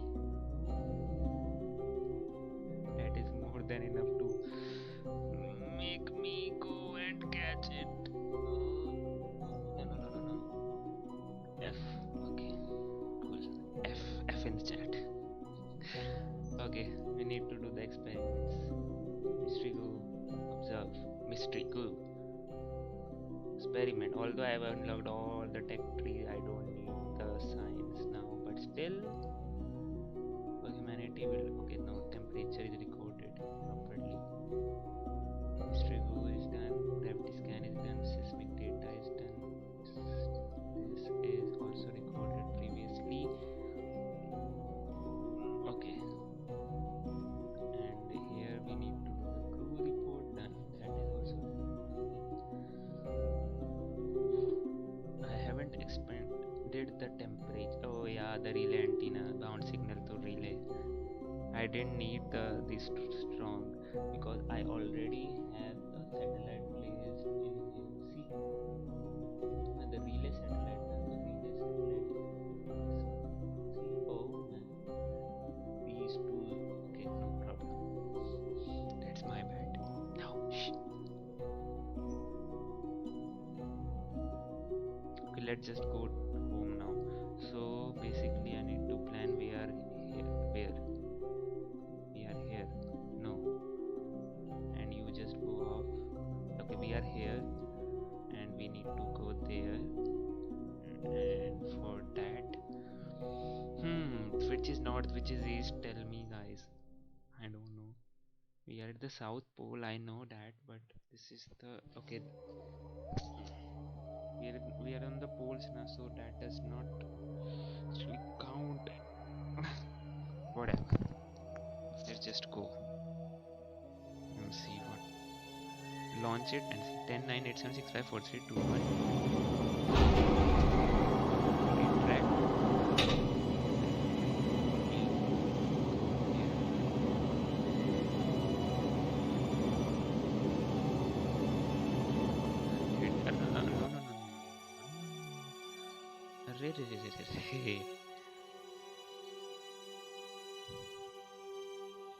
Okay, no problem.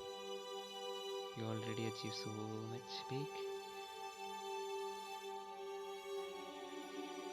And here we go.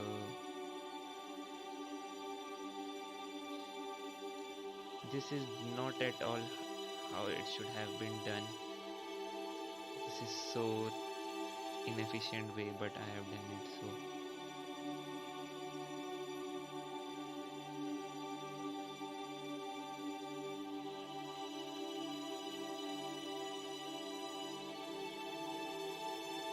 Yep, and to the retrograde.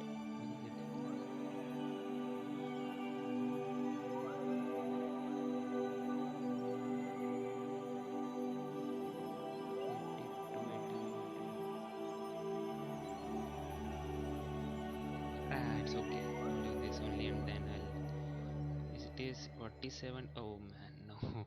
I should be having an apoapsis here rather than that.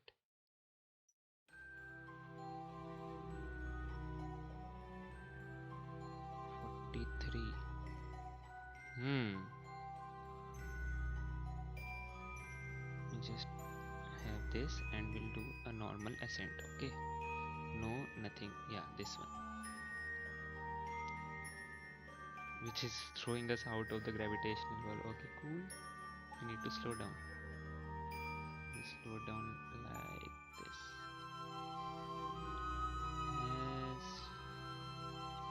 As possible. Okay, 45, 40. Okay, no problem. This is good. Okay, we'll do this. And we have enough fuel for this to do. Let's just go there.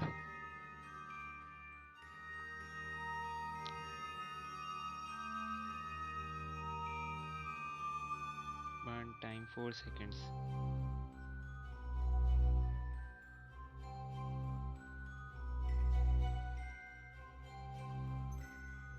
Four, 3, 2, 1, and what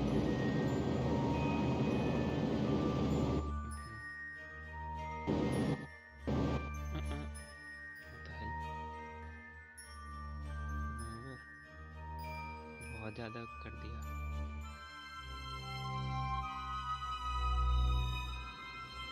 Come on, come on, come on. Come on, give me least possible. Unless encounter again, no, I don't want that. Go to the prograde marker then.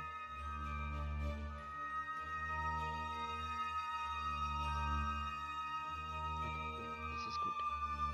This is good. This is good. 52 and 45. Since we have more fuel, I'll do the landing burn here only. See, the re-entry burn. Okay, so go go go go go go go go go. Go go go go go go go go go go. 1602 at 35 is the safe altitude. 35, 35, 36. Okay, no problem.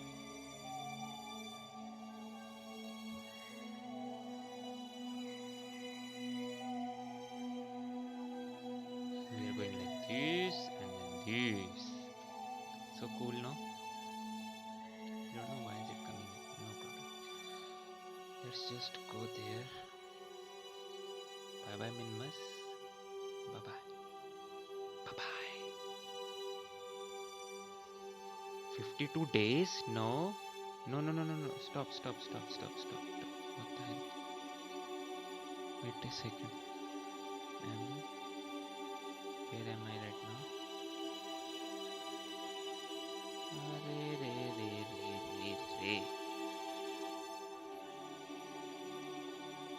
Go out of the sphere of influence first, then we'll see.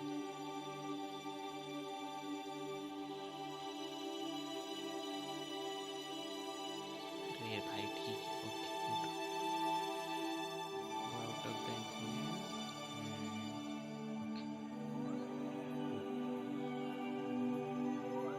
So something has happened, we don't want that, but still I can just do a retrograde burn here only and everything will be good.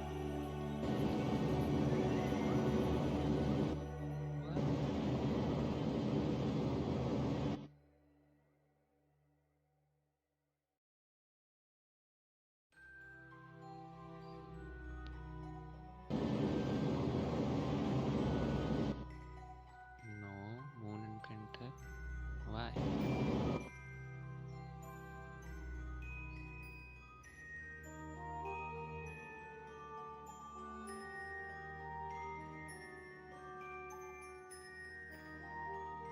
What the hell is happening?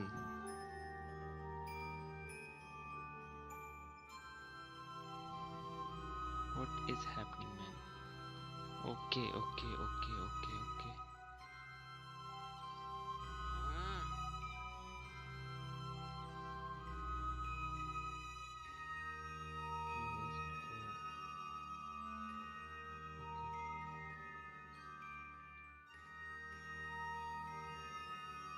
After the moon encounter, we have this thing. Okay.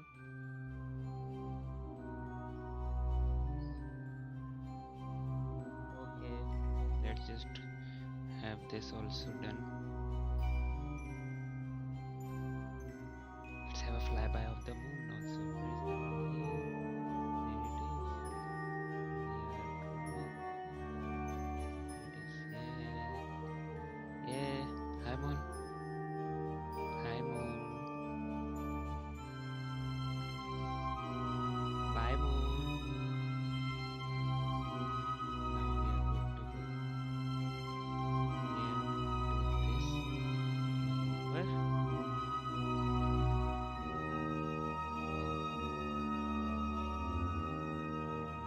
Maneuver. Why is it doing that?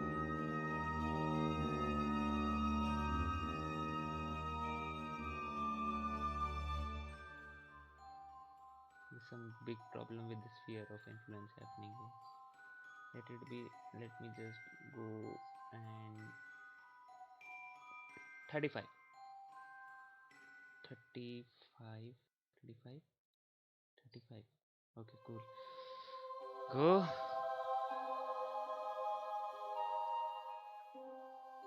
And go.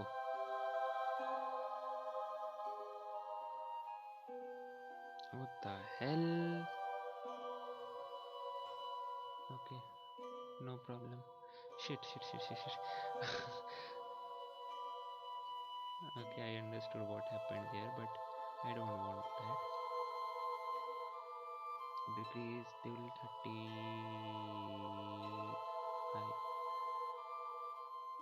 Aerodynamics will stop us and land it wherever it wants to. I'm not aiming to Kerbal Space Center. Yo, bro. Ready?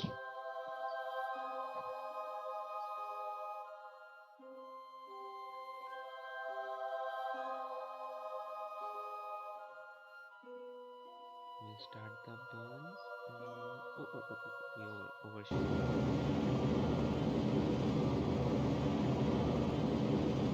You see where we end up finally. Perhaps in 137. It is hitting towards the earth. We don't want that.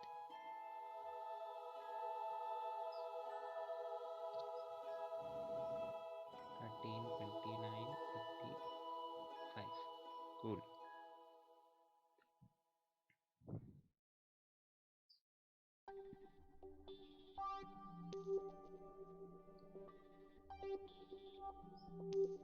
Now what? Signal. I don't want it. So just time warp and come near the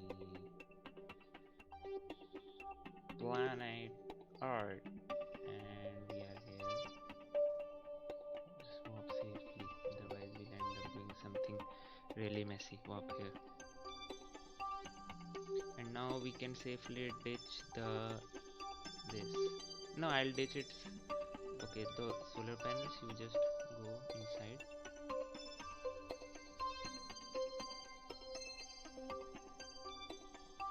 Good boy. Now we need to face retro, and it's time to ditch these. Oh no, ditch it, na. Yes. And I don't know why did I do this. I have opened the chutes. Okay. See this destroyed. Okay. Come on, man. Destroy. Yeah. This explosion. See the explosion. These are the re-entry effects because of the atmosphere. Come on, man. Explode.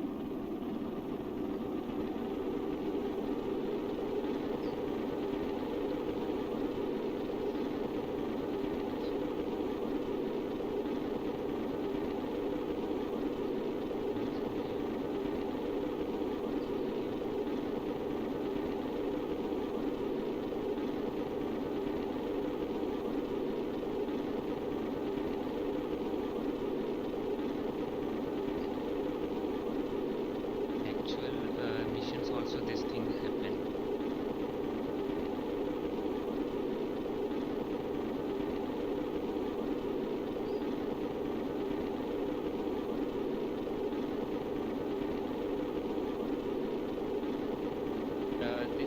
This is 3 kilometers ahead, 4 kilometers ahead, and increasing because the drag which it is offering is lesser than this.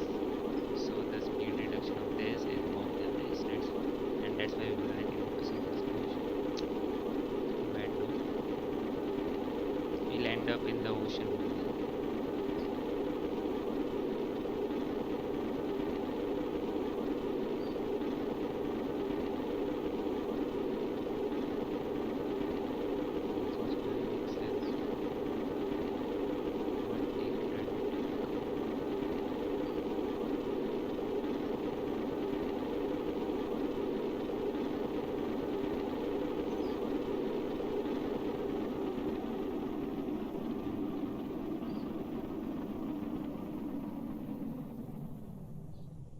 The speed will reduce drastically.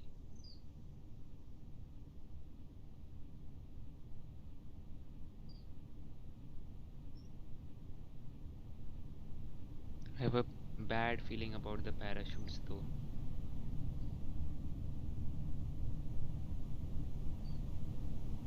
I'll deploy the parachute at 5,000 meters.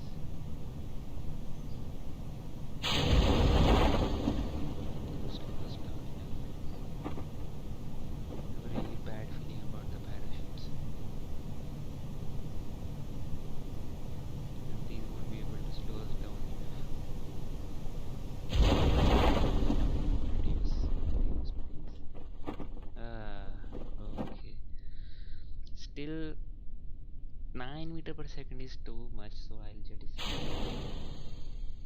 reduce it further. Now we are good to go. We are back.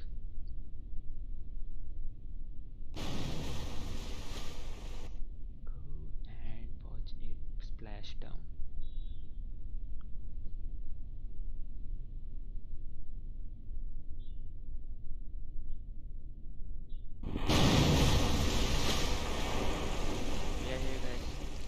Home, and they are so happy, as you can see from there. He's dancing. So yeah, we are back home. 2 mission complete, and then we should recover the vessel.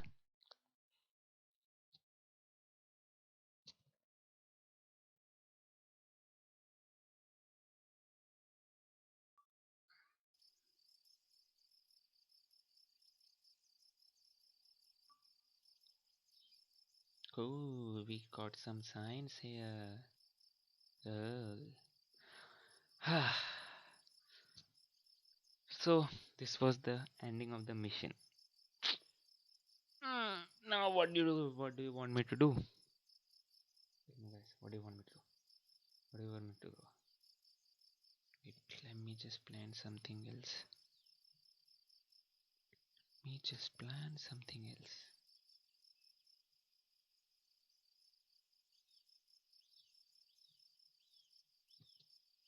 If you haven't liked this stream till now, do consider liking it, please.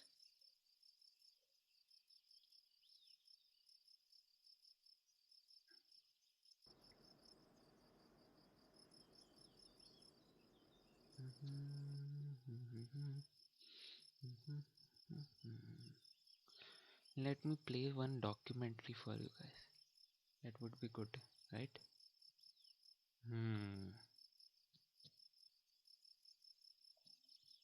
What about if I play? Do you know, yeah, Apollo era? Apollo 1, Apollo era? You have been through Apollo era, right? Let's just see what it had, how it actually went through. Let's see one documentary about it, okay? That would be good to watch. Let's just see that.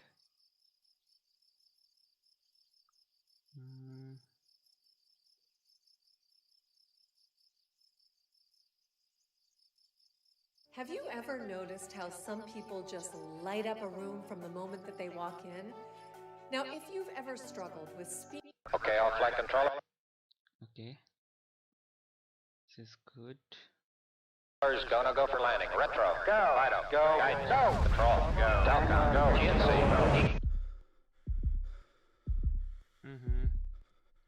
What am I doing? Wait a sec. July 20th of 2019 marked the 50th anniversary of mankind's most treacherous journey, when Apollo 11 astronauts Neil Armstrong and Buzz Aldrin first touched the lunar surface.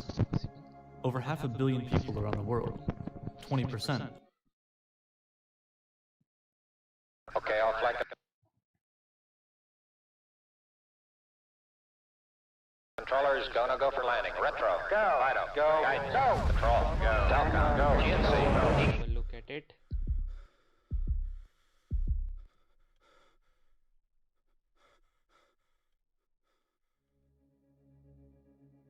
July 20th of 2019 marked the 50th anniversary of mankind's most treacherous journey, when Apollo 11 astronauts Neil Armstrong and Buzz Aldrin first touched the lunar surface.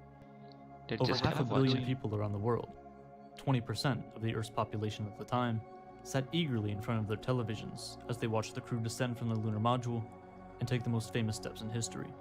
That's one small step for man. The story of Apollo 11 is one of the most important events in the entire history of humanity. It's one that will be remembered for thousands of years to come. But this grainy television footage only tells part of the story. The technological complexity of the mission, alongside a risk that very few people on the planet were willing to take. Very few actually understand how difficult this mission really was, and how many things could have, and almost did, go wrong.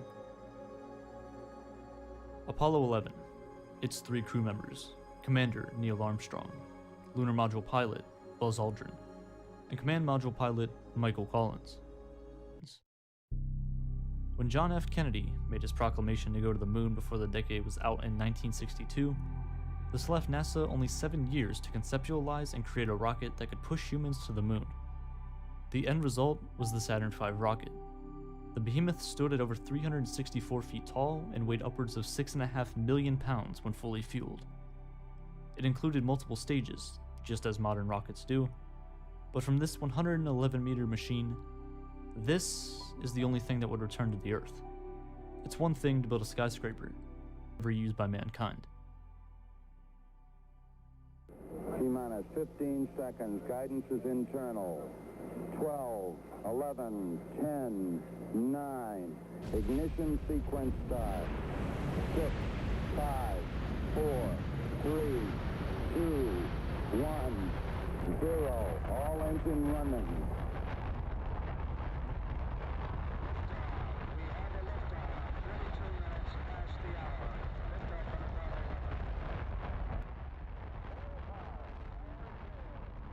The first stage burn from the rocket lasts around 3 minutes to get the rocket clear from the launch pad and into the sky.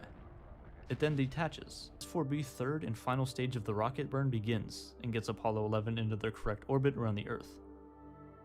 1.5 Earth orbits later, around 2 hours and 45 minutes after liftoff, the third stage of the Saturn V reignites for a second burn that lasts around 5 minutes, forcing Apollo 11 out of the Earth's gravity in an event called the translunar injection. The crew is now hurtling towards the moon at nearly 7 miles per second. But their job isn't done just yet. The transposition and docking maneuver begins. The Apollo 11 spacecraft consisted of 3 main modules. The Command and Service Module Columbia, where the astronauts would spend most of their journey, served as the main quarters for the astronauts. It was a place they could work and live, except it was only the size of an average car. There's a single button inside the command module that, once pressed, will essentially blast away the panels that were once used to protect the lunar module.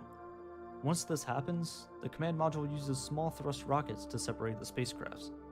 The command module pilot, Michael Collins, would then rotate 180 degrees and dock with the lunar module.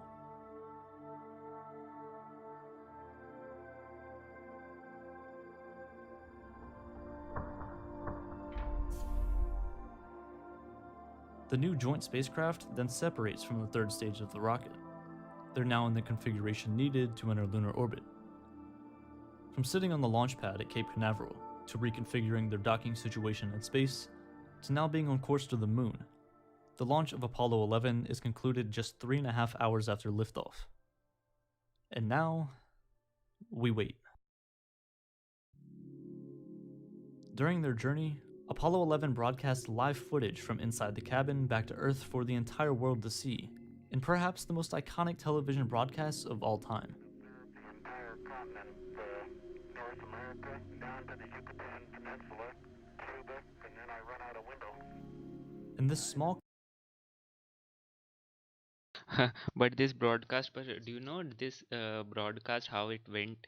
Actually, the stream which was coming from the moon was being transferred to Australia. Okay, I don't know, there was some problem with NASA, or they didn't have the proper equipments, or the network was not there. Whatever be the reason, then the stream was going through Australia. Okay, and Australia didn't have any proper equipments to stream it back to the world, or to first to the NASA and then to the world. So what they did is they played it on the TV. Australian people played it on the TV, and through the TV they recorded it, and then they streamed it back to the NASA. That happened. Command module with nothing but inches of aluminum protecting the crew from the emptiness of space, they showed the world what was possible and what was to come. But for now, for the next 3 days, they'll be silently drifting away.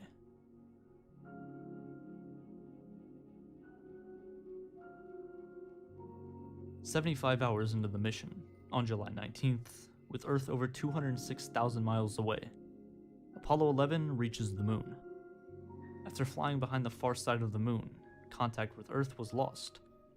But also came the first lunar orbit insertion burn. For this to take place, the spacecraft would have to make yet another rotation.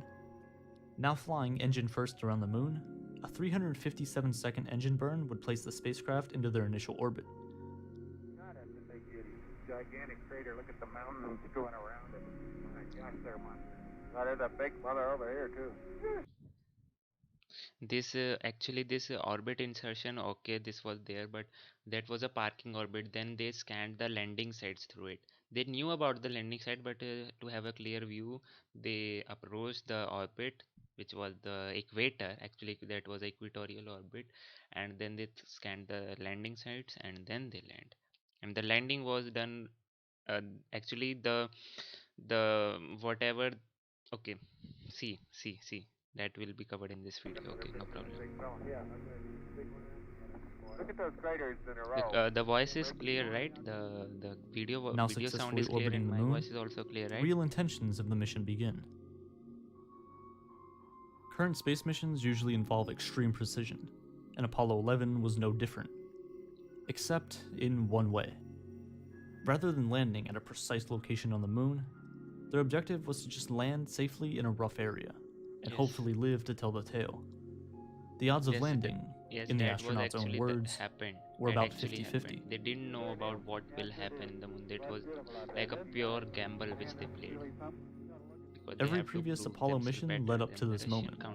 Apollo 8 was the first actual mission to the moon. However, they didn't land on the surface, but were rather put into an elliptical orbit around the moon. Apollo 10 was essentially the same, but they went a bit further. Astronauts Thomas Stafford and Eugene Cernan entered the lunar module and reached an orbit of just over 8 miles above the surface of the moon, the closest approach that any humans had ever made until that point. They could practically touch it. These missions drew a line all the way from the surface of the Earth all the way to 50,000 feet above the lunar surface. All Armstrong and Aldrin had to do was land from there, and finish what the previous missions had laid out for them. At around 100 hours and 12 minutes into the mission, the descent to the surface began. Armstrong and Aldrin loaded into the lunar module Eagle and separated from the command module.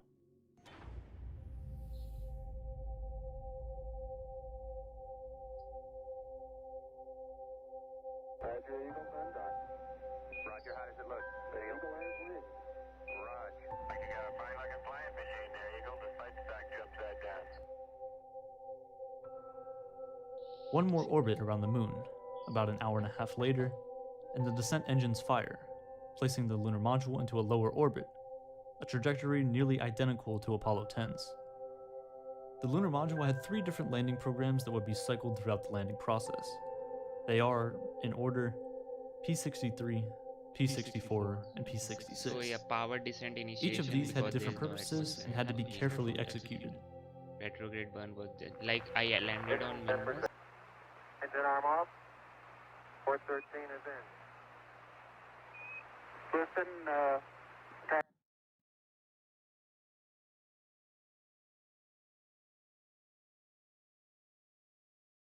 Tranquility Base here. The Eagle has landed.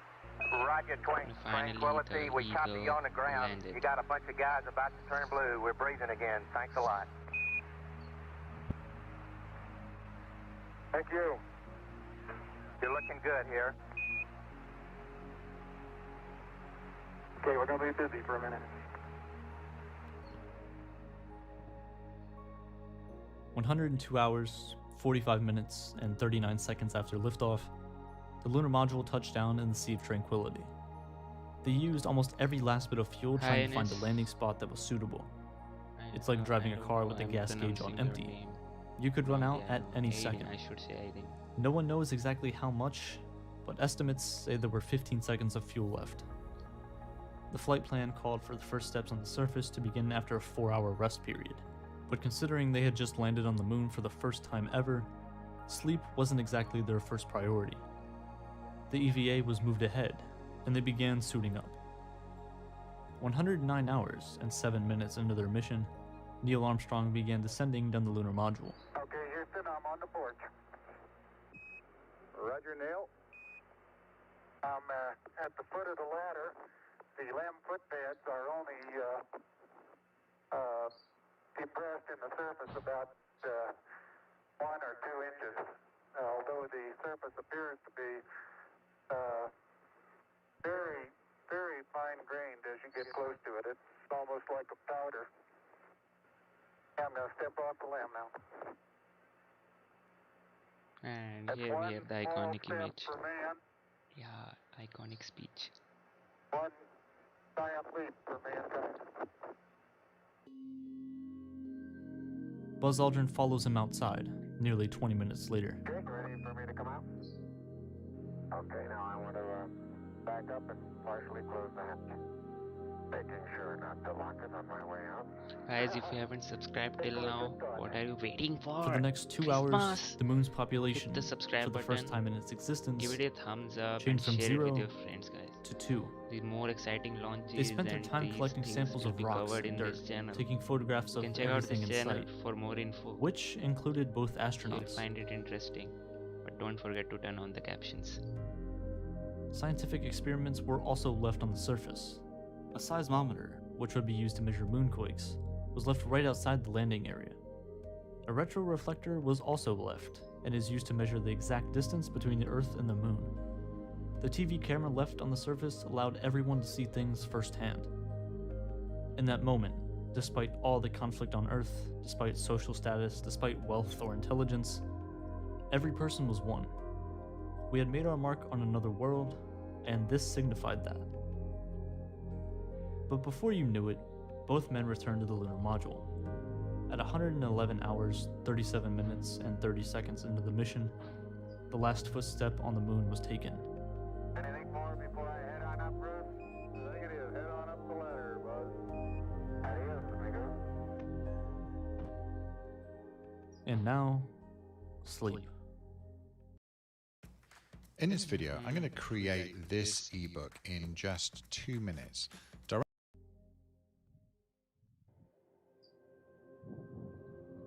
After spending less than 24 hours on the surface, two men changed the world forever.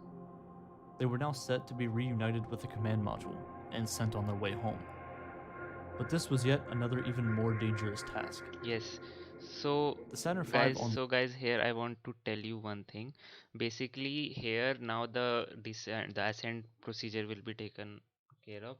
But the thing is, they didn't test any ascent thing on the Earth because they didn't have any proper equipments to test it. So the first time it was worked was on the moon. Okay, so if it didn't work, they had a contract which astronauts also didn't know that if it didn't work, they would be stranded on the moon, and there would be no recovery program to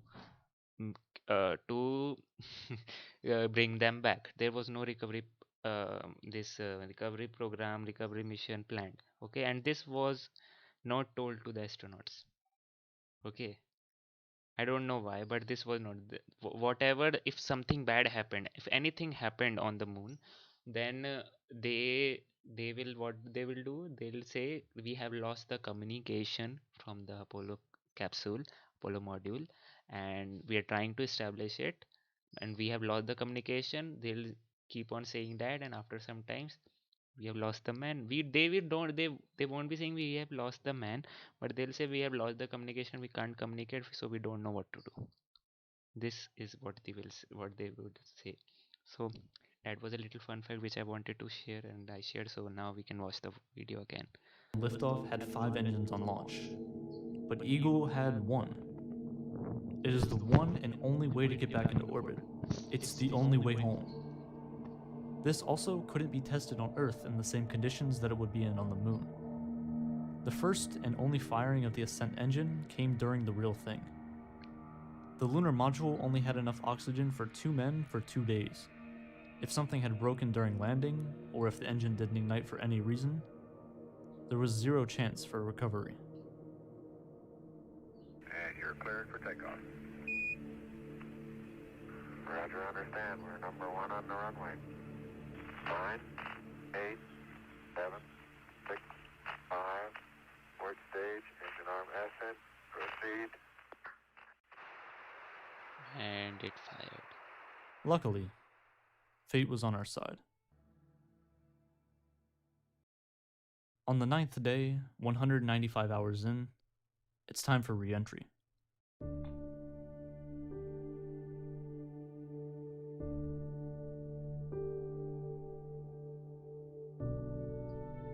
Moving at over 36,000 feet per second, the spacecraft is literally compressing the atmosphere so tightly that the bottom of the command module is experiencing temperatures as hot as the surface of the sun. And inside are 3 astronauts hoping to make it back safe. And then, nothing.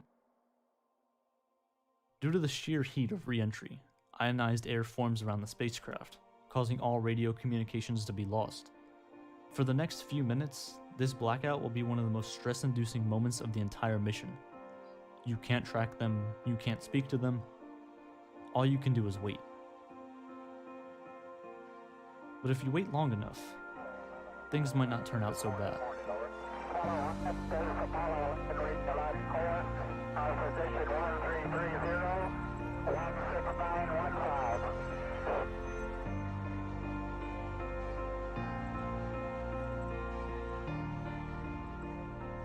Apollo 11 is, simply, the mission of carrying men to the moon, landing them there, and bringing them safely back.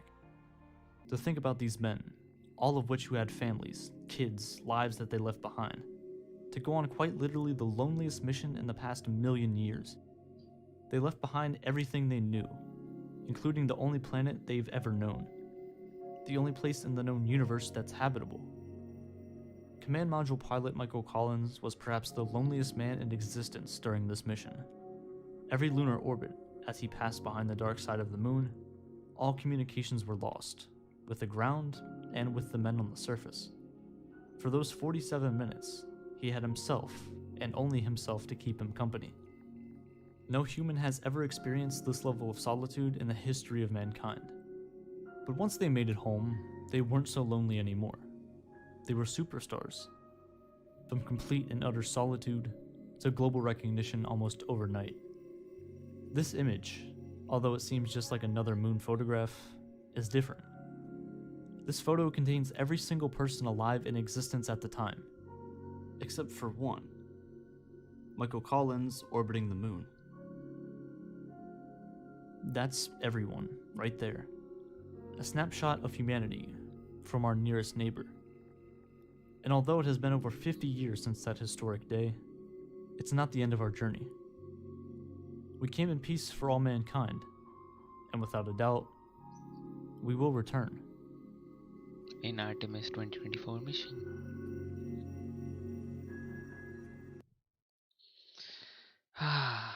So here we had the launch, guys. That was so good to watch, right? Let's just go and see the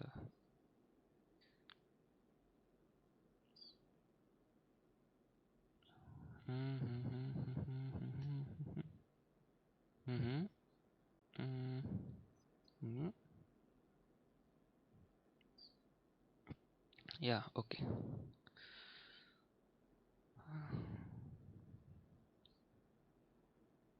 So here we are with the launch 2.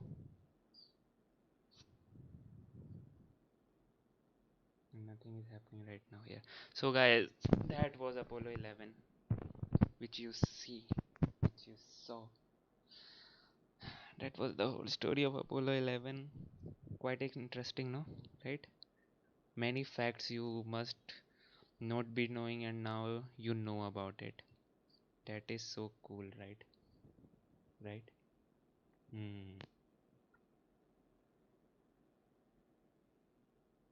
So let me see if I can, if everything is all right with this thing.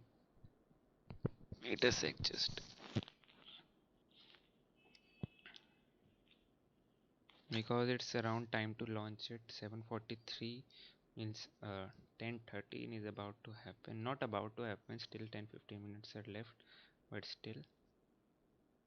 Can you hear any sound of the desktop here from here? I don't think so. See, let me see, guys. Yeah,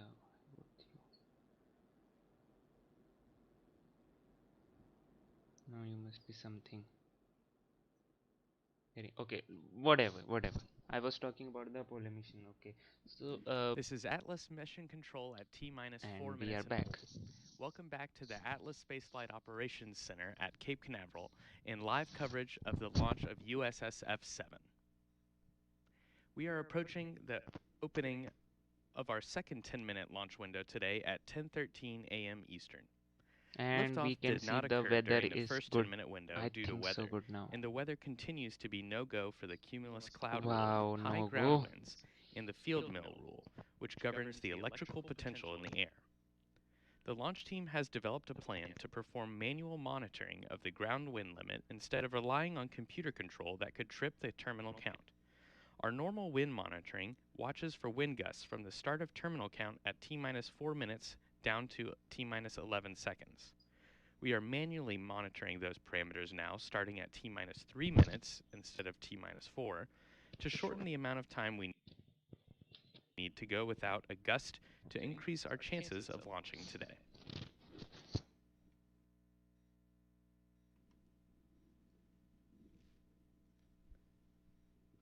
Jessica Williams, Till the the Fleet violating Space Wing's constraint weather are officer, 80%. Wow. recently updated the launch team on current weather conditions.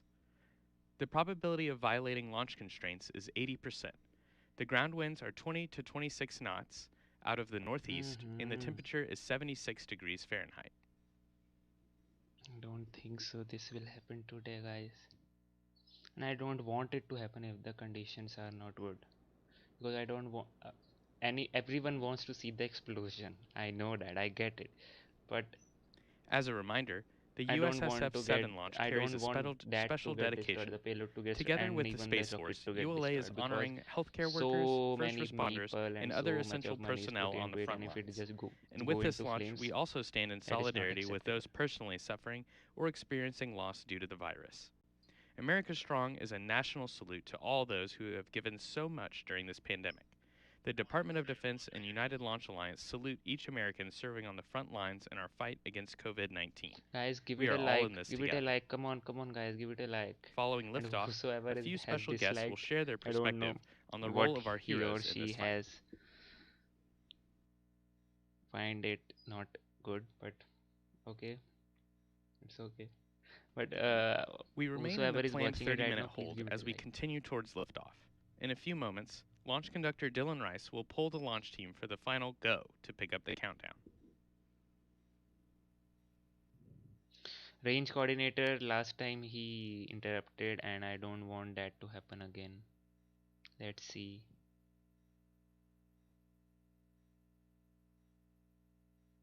L minus 7 minutes. Status check to proceed with terminal count. Atlas system. Propulsion. Go. Go. Hydraulic. Go. Go. Pneumatic. Go. LO2. Go. Water. Go. Centaur systems. Propulsion. Go. Pneumatic. Go. LO2. Go. LH2. Go. HAZGAS. Go. Electrical systems. Airborne. Go. Ground. Go. Facility. Go. RFFTF. Go. Flight control. Go. DCQ. Go. Operation support. Go. COM. COM. Calm. is Umbilical. Go. ECS. Go. Redline monitor. Go. Quality. Go. Ops safety manager. Go. ULA safety officer. Go. Vehicle system engineer. Go. Anomaly chief. Go. Range coordinator. Please go. No go for range weather LCC violation. Roger. LD, LC, net 1. LD on 1. Okay, with that no-go report, I recommend we set up for the end of the window. I copy that. Stand by for coordination on that.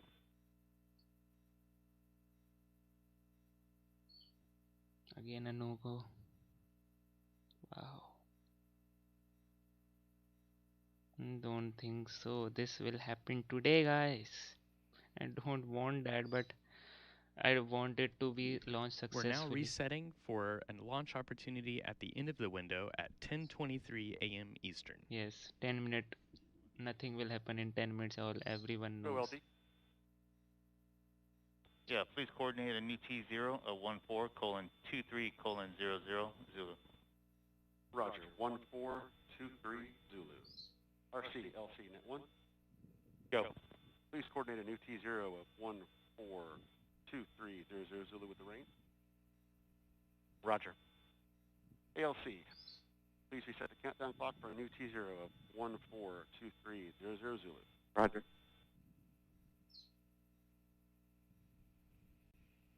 ULA's and SpaceX launch coverage I love the most. Everyone else is like, no, they don't provide the details or the things, but ULA and SpaceX, they both provide accurate details and LC countdown things clock set for new for us T0 of 1423. to analyze.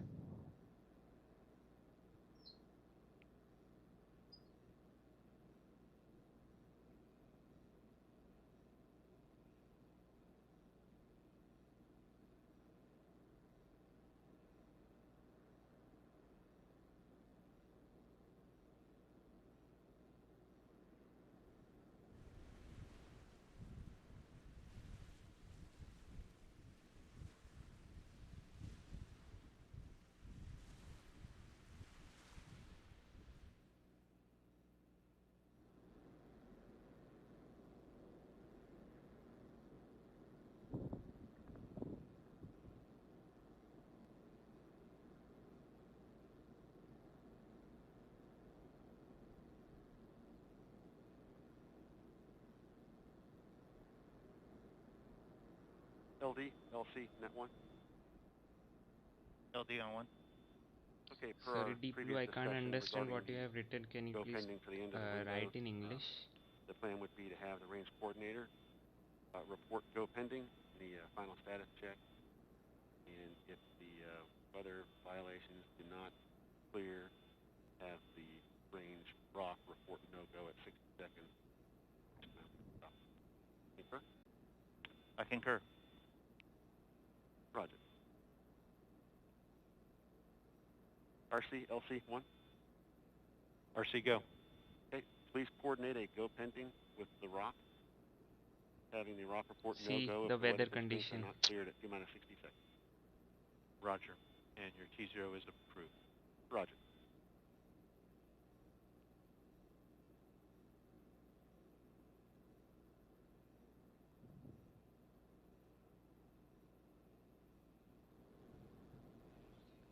Let's see, guys. Let's wait for another 10 minutes because the weather conditions are putting a. I don't think so. This will happen today. But let's be optimistic. Let's hope some miracle happens and see the weather. You can see weather has worsened rather than being. I don't like this. I don't like when the rocket don't launch because of these conditions. We are so reliable towards the weather condition. We can't do anything about it because the speeds of the rocket is so high that the weather condition will play an important role. If that is not taken into account, anything can happen. Anything. I literally mean anything. We and nobody wants that to happen. So yeah, let's hope a miracle happens and we have a launch.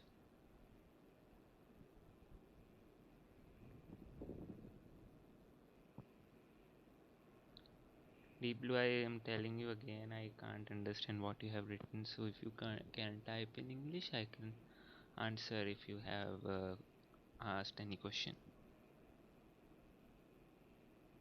Or anyone in the chat can explain me what he has written.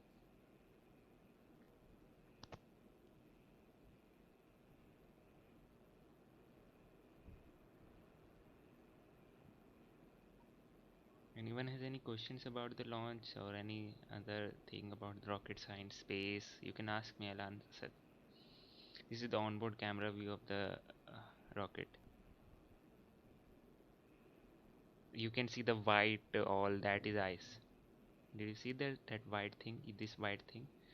This white thing is all ice because of the cryogenic fuel being loaded on. L minus 10 minutes. Okay, 10 minutes.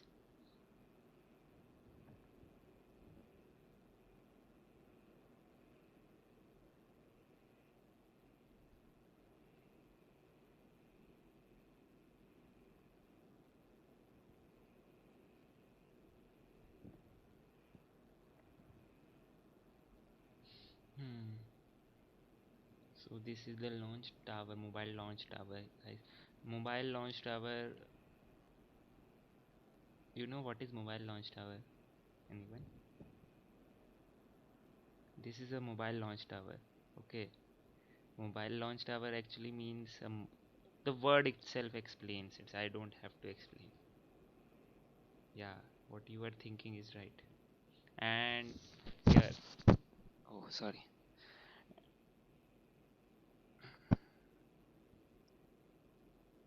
Let's hope L minus 9 minutes. 9 minutes and minus 8 minutes we will have a confirmation if we are going or not.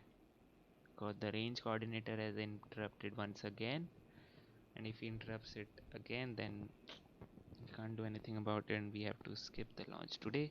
Maybe for other launches we can have that. But yeah, I'll be streaming tomorrow and day after tomorrow for the Falcon 9 Starlink launch tomorrow, and the day after tomorrow the Starship 150-meter hop. Yes, I'll be streaming for that, and if you want to watch it, please do consider subscribing. that actually helps me a lot in making videos and As you can tell from our motivates me a cameras, lot. we're still So encountering some weather issues, but we're still trying to get off at the end of the window today. The field mill rule has now been relaxed, but we're still fighting the cumulus cloud and high winds. okay. Guys, if you want to watch the another live streams of other live streams of any launches, I'll cover every launch, every rocket launch of each agency, whether it be Russian, NASA, or Chinese, or the Indian Space Research Organization. Yeah, there is one Indian Space Research Organization too. Any rocket launch, whether it be Japan too, I'll be streaming every thing. And Japan is also launching one rocket. I don't know. I'm just forgetting about the details, but I'll be streaming that, and it is planned before. Is planned for before May 20. Yeah, if I'm right. So do consider subscribing, guys. Do consider subscribing for more rocket launches. I'll be covering each other's launch, and yeah, mainly other videos will also be coming. Status check to proceed with terminal count, Atlas systems, propulsion. Go. Hydraulics. Okay. Please, Go. range coordinator. Pneumatics. Go. LO2. Go. Water. Go. Centaur systems, Fingers propulsion. crossed. Go. Pneumatics. Go. LO2. Go. LH2. Go. Has-gas. Go. Electrical systems, airborne. Go. Ground. Go. Facility. Go. RFFDS. Go. Flight control. Go. GC cubed. Go. Operation support. Go. Calm. Umbilicals. Go. ACS. Go. Redline monitor. Go. Quality. Go. Op safety manager. Go. ULA safety officer. Go. Vehicle system engineer. Go. Calm. Com is Repeat. go. Roger. Anomaly chief. Go. Please go. Range Please go. coordinator. Go pending. Go. Launch please. director. What? Launch vehicle is ready to launch. What? Mission director. Mission director, you have permission to launch. Proceeding with the count. ALC, verify T0 is set. Oh 1423 man, when Zulu. we are going for a Verified. launch, that's a big news here, right, guys? I don't know what will ALC happen. switch ready. If we'll T-minus 5 see minutes, some 30 explosions or successful delivery OS, of the. start list data capture. Roger. Okay, we are go for launch now. Oh, so I don't know what happened, what they have done in the rocket, what changes they have made, but yeah, something is good, that is the vehicle is launching. But I don't want the vehicle to be lost. So let's hope nothing bad happens today. And we have a successful delivery of the payload, because the payload is around 10 years The old. team has Yes, indicated they are it go is for sixth launch, mission but this of is that pending payload. range clear for the weather violations. Currently, the range is showing 90% probability of no-go. What? Okay, go pending. Okay, cool. 90% probability of no go means we can have a that T-minus 4 minutes, 30 seconds. SMD, transfer spacecraft to internal power. Roger. let's see what All happens. steps complete prior to terminal count.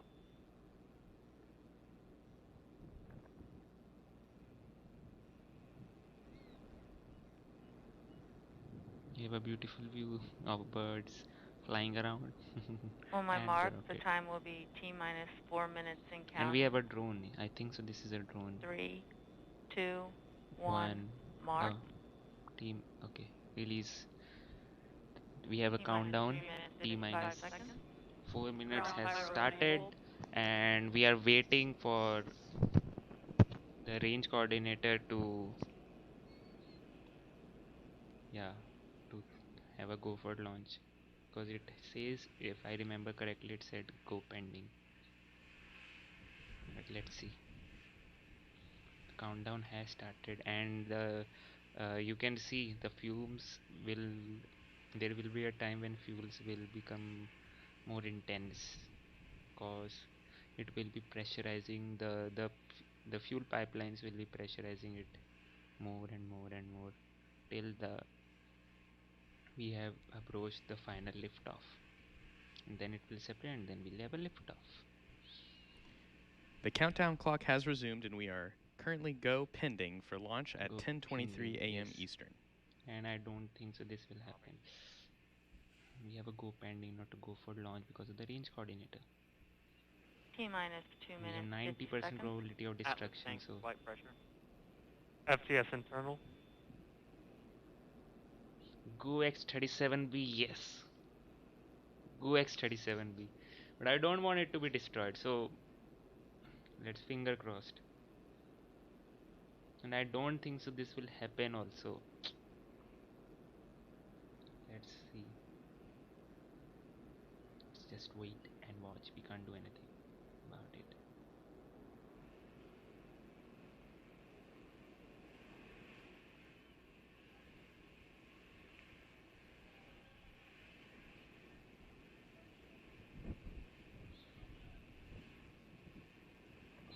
Okay, the fumes have been stopped now.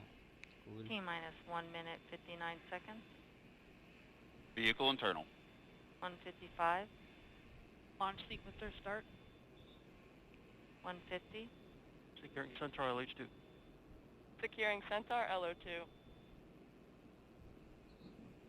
The countdown is in. Hold. MEQ, liftoff ratio exceedance. We are holding. Clock is stopped at T-minus 1 minute 40 seconds. All personnel into the recycle steps. Operation 80.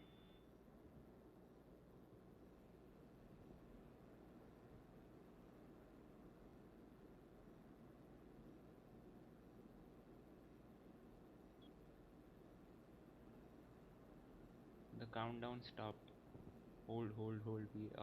We all heard. LC, this is PNE 1. Go PNE 1. Atlas tank pressures are stable. Roger. LC, Prop 1. Go Prop 1. Propulsion and hydraulic systems are stable. Roger.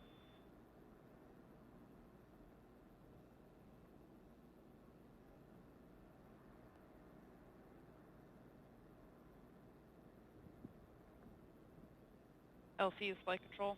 Go flight control. Flight control is ready to reset the clock to T-minus 4 in holding. Roger. Okay. ALC, reset the countdown clock to T-minus 4 minutes in holding. Basically, Roger. that hold was of the tank pressure, I think so.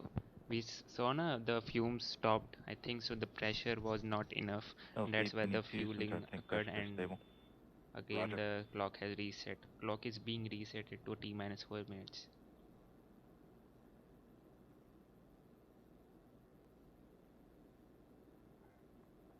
Let's see now, and fingers crossed.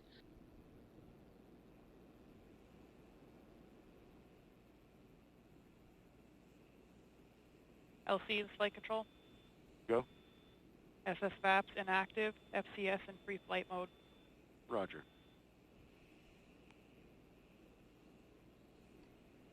LC, LD on 1. Go LD. MD has directed a scrub for today. Please prepare and recycle for a 24-hour turnaround. Wilco. No man, please. What you have done?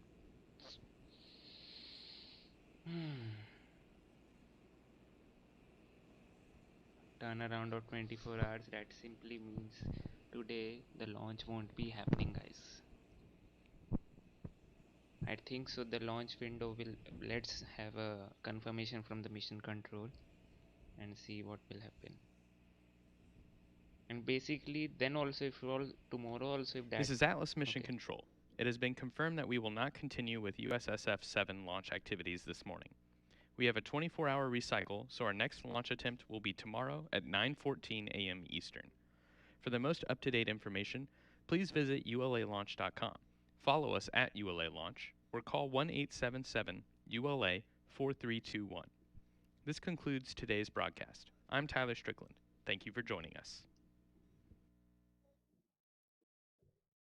Oh man, and this happened, this concludes, and we don't have a launch because of the weather conditions. Hi Santos. So yeah, we didn't have the launch today, but as said by the mission control, we'll have a launch window tomorrow at 9:14 a.m. Eastern. So I'll be streaming that. So do consider subscribing, everyone, guys. For tomorrow, I'll be again streaming, and you can watch the stream with me again tomorrow. So do consider subscribing, liking, and sharing it with your friends. And for today, let's just conclude our stream by saying this launch did not happen because the conditions were not proper. The weather conditions were not proper. 90% probability, there was a 90% violating constraints of the weather, and that's why we didn't have a launch. So the mission, the director, the launch director, and the mission director scrapped the launch, and we'll have a 24 hours turnaround. So as told by the mission control, we'll be again having the stream tomorrow at 9:14 a.m. We'll be having a launch, so I'll uh start streaming